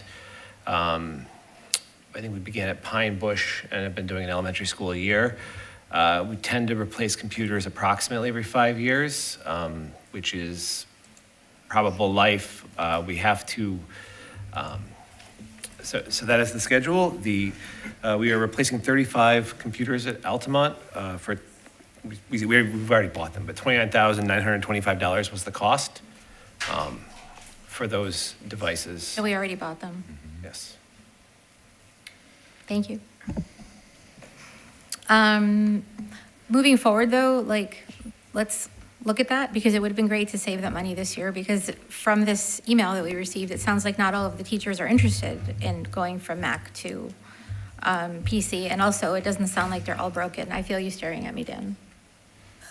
It would be more expensive likely to replace them with Macs, even though I'm not suggesting we replace them with Macs. I'm saying don't replace them if they're not broken and the teachers are happy with what they're using. Go ahead.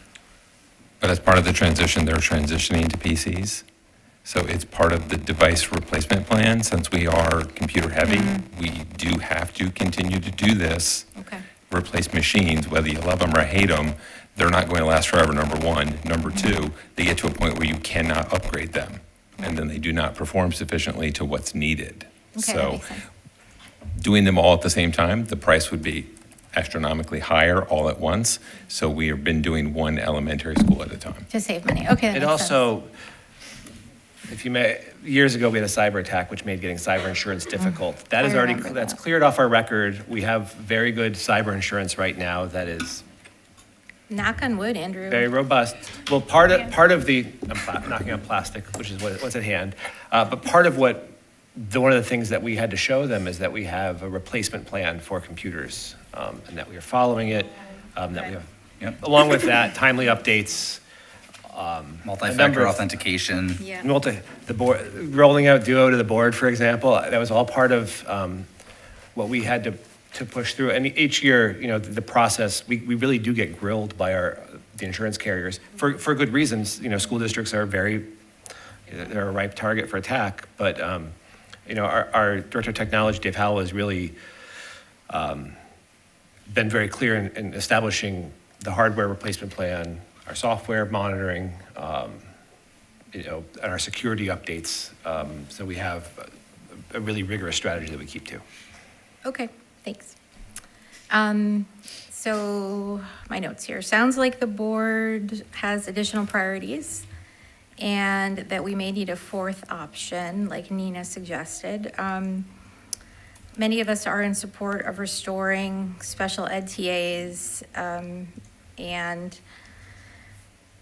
it just looks like we need to see if there's any stone that's not been turned over. What is the expression?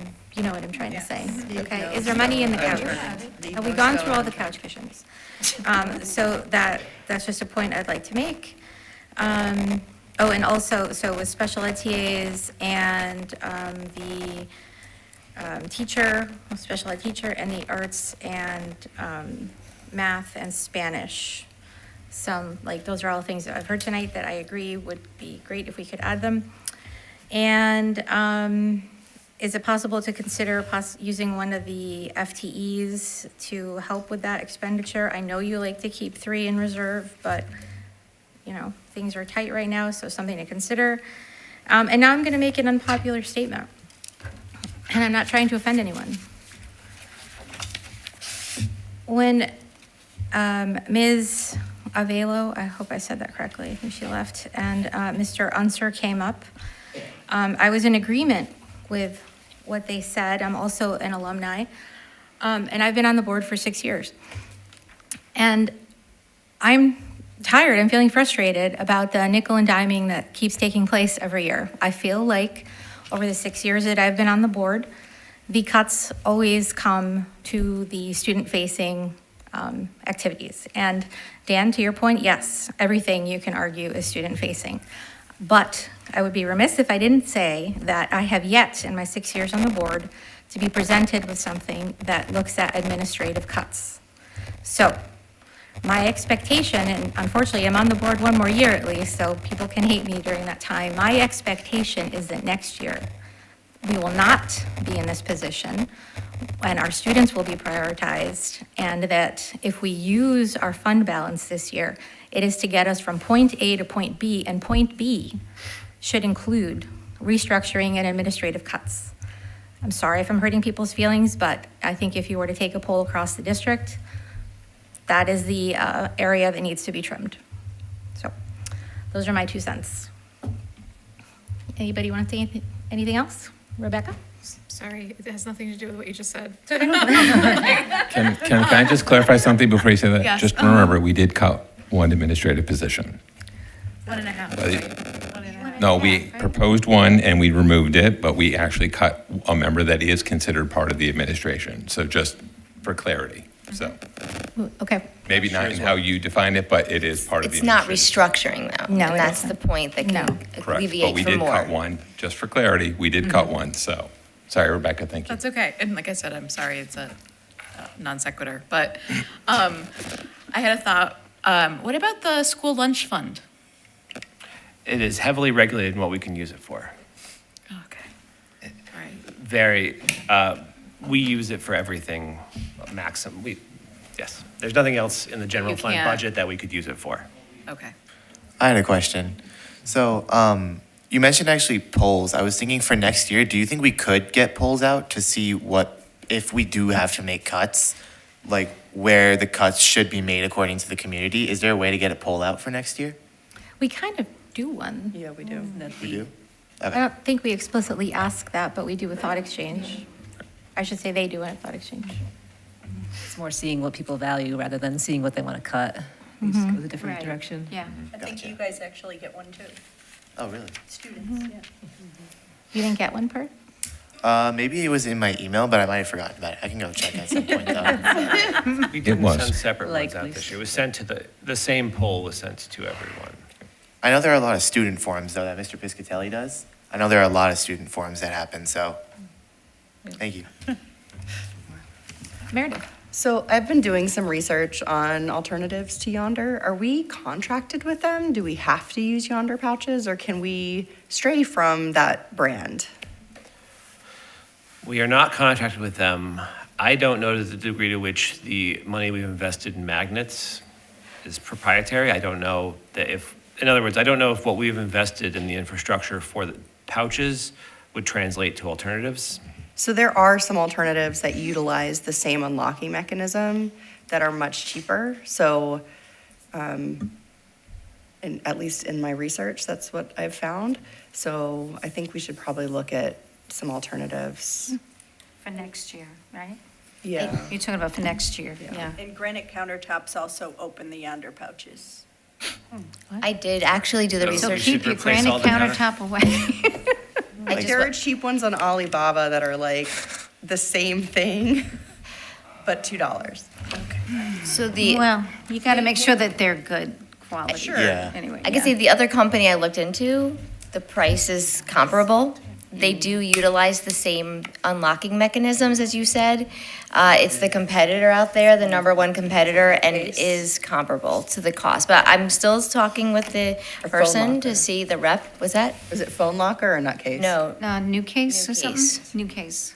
So we'll see. But from what I'm seeing, it's comparable in the cost, unfortunately. At this point, I had higher hopes, but we'll see. Wouldn't we need to do like an RFP or something like this to, Not on this scale. This is- or go through state, or like, whenever we bought things for the state, we always had to go to a certain vendor first or and check But the we other had- vendors and then.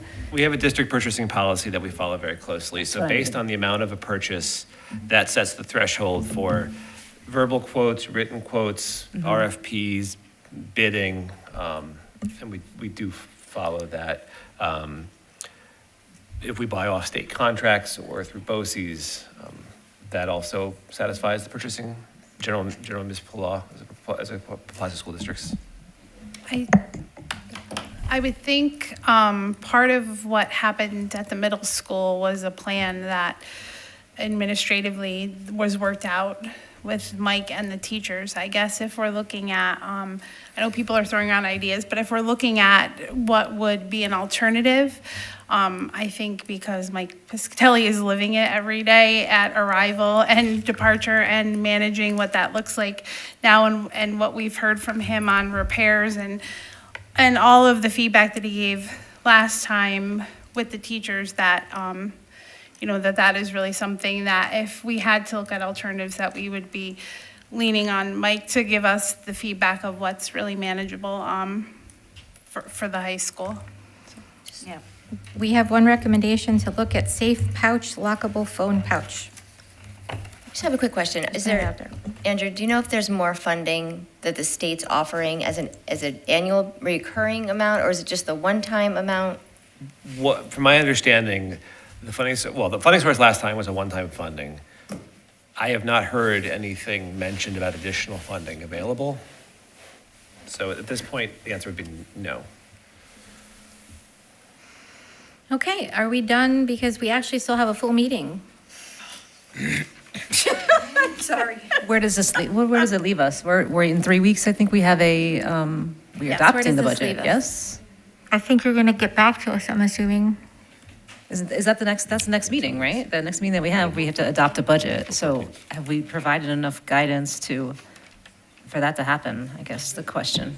If you feel like we need an extra meeting in between, do you want to I was let us thinking, what know? about the April 6th deadline for the Chromebooks? Don't we have to make a decision about that? It's on tonight's agenda. It's on tonight's agenda. Oh, okay, So sorry. you don't have to, again, we just like last time, we put it on the agenda, so if you want to take action, you can. You do not have to take action, but just that we've now hit the deadline for this installment purchase. Okay.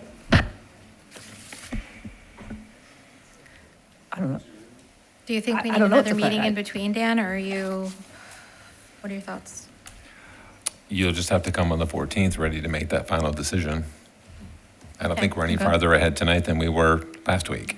So So if the board, I think we've got a little bit of clarity on some things, but I don't know that we've arrived at a final Nope. destination. So- does the board think we Sorry. need another meeting, Well, I was going to ask when, a workshop? what Dan's timeline would be to get us, how do we get an update before that final meeting, I guess is the question. And does it And have what's to the be timeline public? that works, that doesn't like cause We tremendous? can get you numbers based on what you've asked us.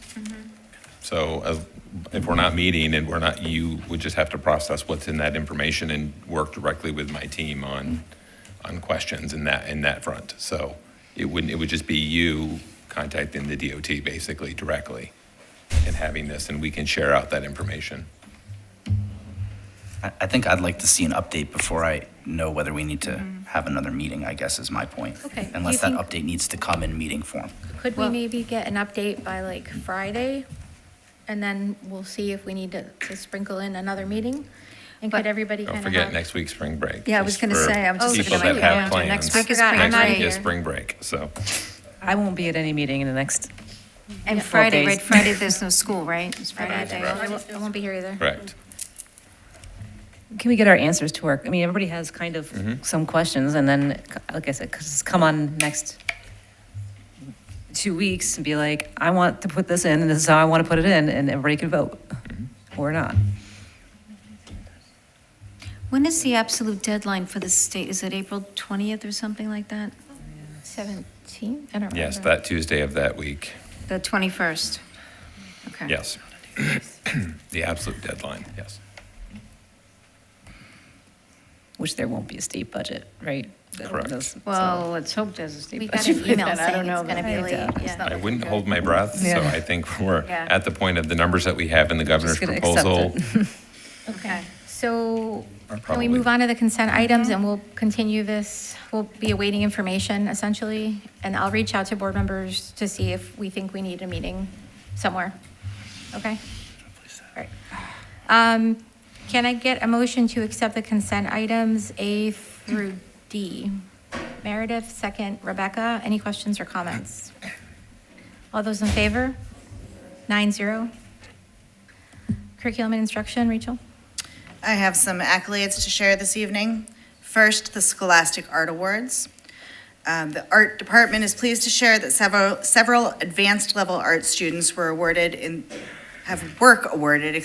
this year's Scholastic Art and Writing Awards. The Gold Key recipients move on to the national competition. So congratulations to the following students. Ella King with Crossroads, which was honorable mention. Duncan Shaw had 2 pieces, Pazoo and Lamashtu, which was honorable mention, and Jin, which was also honorable mention. And Sarithra Manga had 6 pieces of work recognized. Sisters, Tea Time, both of those were honorable mention. Shh, which was silver key. Udamyan, meaning morning, which is also a silver key.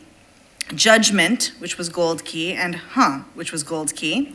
Angela Lee had 3 pieces awarded. The In-Between and Flagged Bloom were honorable mention, and Reverie Drift was a silver key. Ari Choi had Cerulean Solace for a gold key, and Emmeline Friedman with Perceptions also was recognized with a gold key, and there is a PDF of those pieces if you're interested in that. Second, we had a student who was chosen to attend the Students Inside Albany program. So 2 high school students were chosen by Albany County League of Women Voters to attend this year's SIA, or Students Inside Albany program. The 4-day program to introduce students to New York State government is sponsored by the League of Women Voters of New York State Education Foundation. The students are Elvina Sales, a junior at Colony Central High School, and Dylan Mabey, a junior at Guilderland High School. And they will join 58 other students from across the state at the 26th annual SIA in May 17th through the 20th for a firsthand education about our state government. The program is designed to increase high school students' awareness of their responsibility in representative government and help provide the tools necessary for meeting that responsibility. Students will participate in interactive lectures on the state budget process, the role of lobbyists in the legislative process, a citizen's right to access government information, the role of media in politics, and the move to reform state government. They will tour the state's capital, and the highlight for most students, shadow their senators and their assembly members for an afternoon while attending sessions on the chamber floor. Third, we'd like to recognize the high school Science Olympiad team. The Science Olympiad tournament took place on January 31st. Science teachers Alex Nealis and Marna Leonard attended with the GHS team.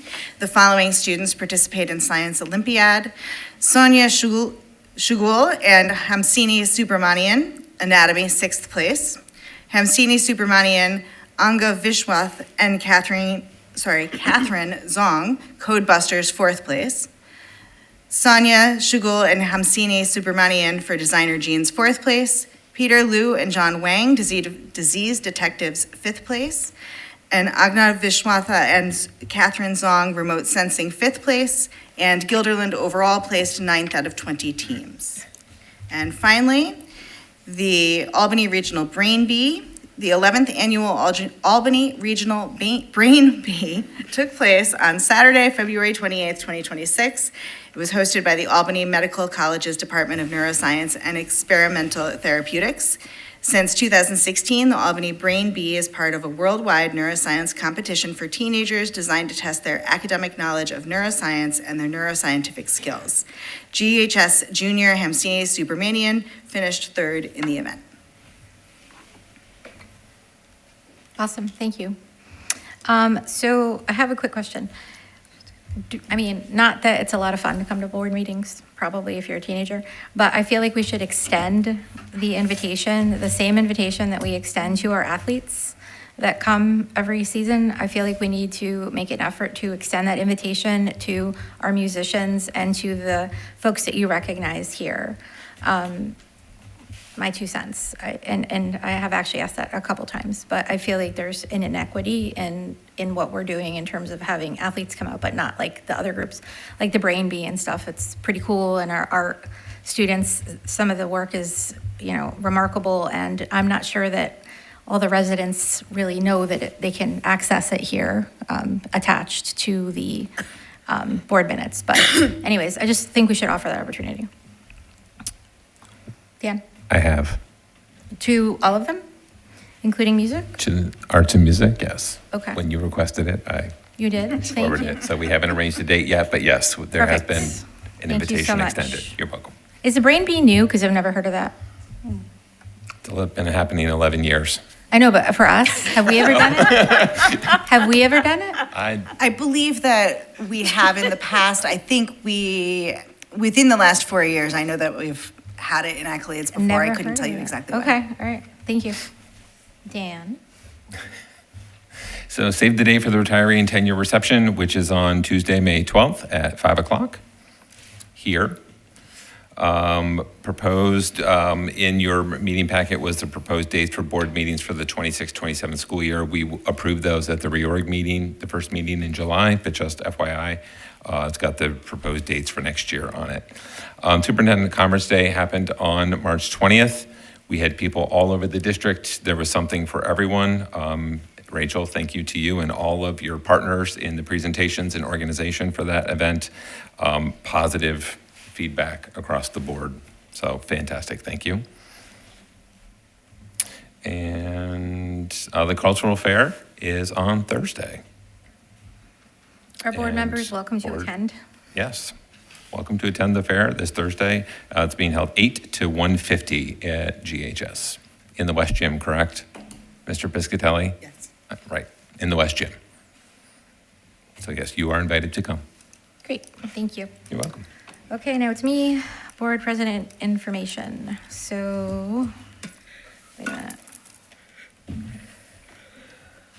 Okay, so these are just up for information. I think you see them here. They're A through, one of them has like multiple parts, but A through something. Hold on, No, the policy's just A. just A? Just A. Okay, great. Yep. Thank you. Okay, and then we have a reminder that the Capital Region BOCES annual meeting is April 15th. Who's going? Is anybody? Okay, I'm going. Okay, nice, great.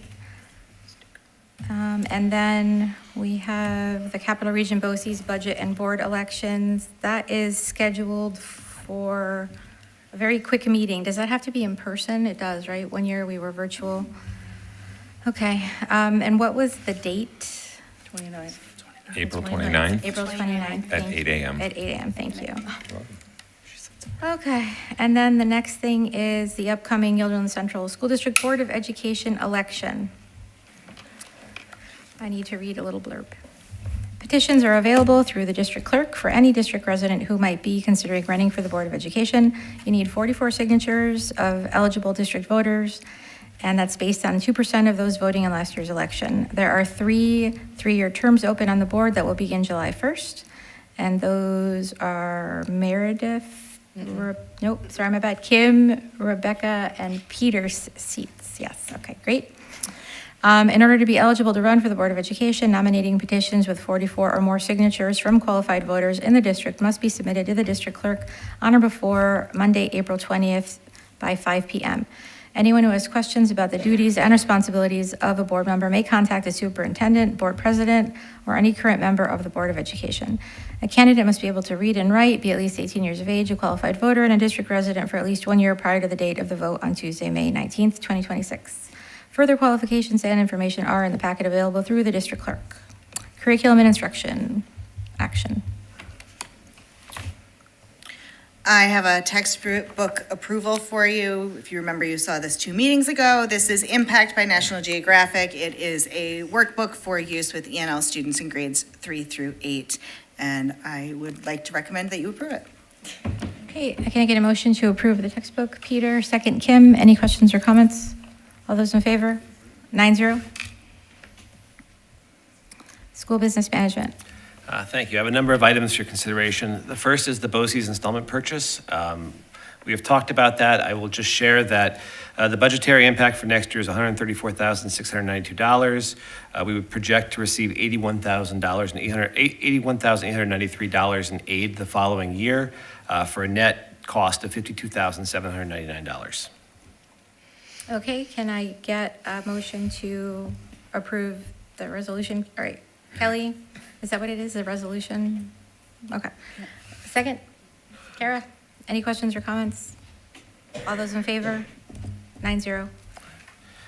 Thank you. Next item is a classroom rental agreement with Cap Region YMCA for the 2026-27 school year for after-school program in our schools. Can I get a motion to approve the agreement? Katie, second Tara, any questions or comments?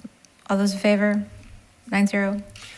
Thank you. My next item is a professional service agreement with Rachel Boca to serve as an accompanist for music ensembles. Can I get a motion to approve the service agreement? Kim, second Meredith, any questions or comments? All those in favor? 9-0. Thank you. My next item is our internal auditing agreement with Questar 3 BOCES for the 26-27 internal district audit. Can I get a motion to approve the internal auditing agreement? Nina, second Kelly, any questions or comments? All those in favor? 9-0. Thank you. My next item, I'm pleased to share that the district has received a 2026 Early Learning to 12th grade classroom grant for redoing a business department classroom 206 in the high school. This is valued at $20,000. The renovated room will increase flexibility, prompt collaboration, and support MTSS efforts. I want to highlight business teacher Joan McGrath, Director of DEI Derek Westbrook, and high school principal Mike Piscatelli for their work in achieving this grant. Great, thank you. Can I get a motion to accept or approve the grant? Tara, second. Rebecca, any questions or comments? Quick question. Is it a matching funds grant, or is it just that dollar amount? It's that dollar amount. We would design, the only thing we agreed to do is they can feature it as a case study that we would collaborate on and approve. Thank you. All those in favor? Passes 9-0. Thank you. My next item is recommending the approval of the Greg Turner Legacy Scholarship, which should be funded as part of the Bethlehem Chamber of Commerce, available to a senior who's either planning on working or pursuing higher education, eventually resulting in working in the area served by the chamber. Great. Can I get a motion to approve the scholarship? Meredith, second. Rebecca, any questions or comments? All those in favor? 9-0. I think my final item, I'm pleased to say that we have two donations. Michael Palma donated an alto saxophone, and Sarah Fuchsia donated a viola. Oh, that's very nice. Can I get a motion to accept the donations? Tara, second. Kim, any questions or comments? All those in favor? 9-0. Thank you very much for the donations. Superintendent, action items. Okay, the first one is a memorandum of agreement between the school district, the GTA, and Kaylee Weaver. Great. Can I get a motion to accept the memorandum of agreement? Nina, second. Peter, any questions or comments? All those in favor? 9-0. My second item is a resolution for settlement agreement as discussed in executive session that the board authorizes the superintendent to enter into the settlement agreement on behalf of the district to resolve an educational matter involving student 79015. Can I get a motion to approve the settlement agreement? Katie, second. Tara, any questions or comments? All those in favor? 9-0. And my third item, recommending approval for co-curricular club approval, specifically the Guilderland High School National Business and Marketing Honor Society, the Farnsworth Middle School Silent Agents, and the Farnsworth Middle School Recycling Committee. Can I get a motion to approve the co-curricular clubs? Meredith, second. Rebecca, any questions or comments? I just want to thank the National Business Honor Society club advisors for their patience while we sorted through this for them. Okay, thank you. All those in favor? 9-0. Okay, board president action items. We presented these last time, so can I get a motion to approve this policy A? Peter, second. Meredith, any questions or comments? All those in favor? 9-0. Board committee reports. Audit. We have not met and we don't have a pending meeting. Okay, business. We have not met and we don't have a future meeting. Communications. We met and we discussed areas that would be appropriate to place signs for advertising the new voting locations, and also started to talk about some more details related to the budget newsletter, which we will be meeting again to finalize once we are set with this budget process. Okay, policy. We had a meeting scheduled, but that didn't occur because we didn't have a quorum, and we do not currently have anything scheduled, but I anticipate probably we will need something, and we'll start to get that on the books. Okay, and now DEI. It's tomorrow, right? Yes. The next full meeting is April 22nd. Tomorrow there's supposed to be a meeting. Will that meeting still take place? I believe it's subcommittee meetings. It's a subcommittee. Is it still going to take place? I'm not sure. I'll have to verify. Okay, so it is Passover, and so I will not be attending, and some other board members will also not be attending. I think it's in poor taste to have a DEI meeting on Passover, if I'm being honest. So I think that makes our judgment that tomorrow's meeting will not happen. I agree. Okay, done. Do we have a second public comment? There is one in here. Okay. It's an email? Is it an email? Okay. Would you like a motion to enter that into the public Yes, record? I would love that, Peter. Thank you. So move to place this email into public comment. Can I get a second? Nina, any questions or comments? 9-0. Oh, yes, everybody in favor? Okay, thank you. And I think any board issues, ideas, and sharing. I feel like we've been doing a lot of sharing. Okay, so can I get a motion to adjourn? Tara, looks like she's gonna break her arm. And Kim, any questions or whatever? Thank you. Any questions or comments? Okay.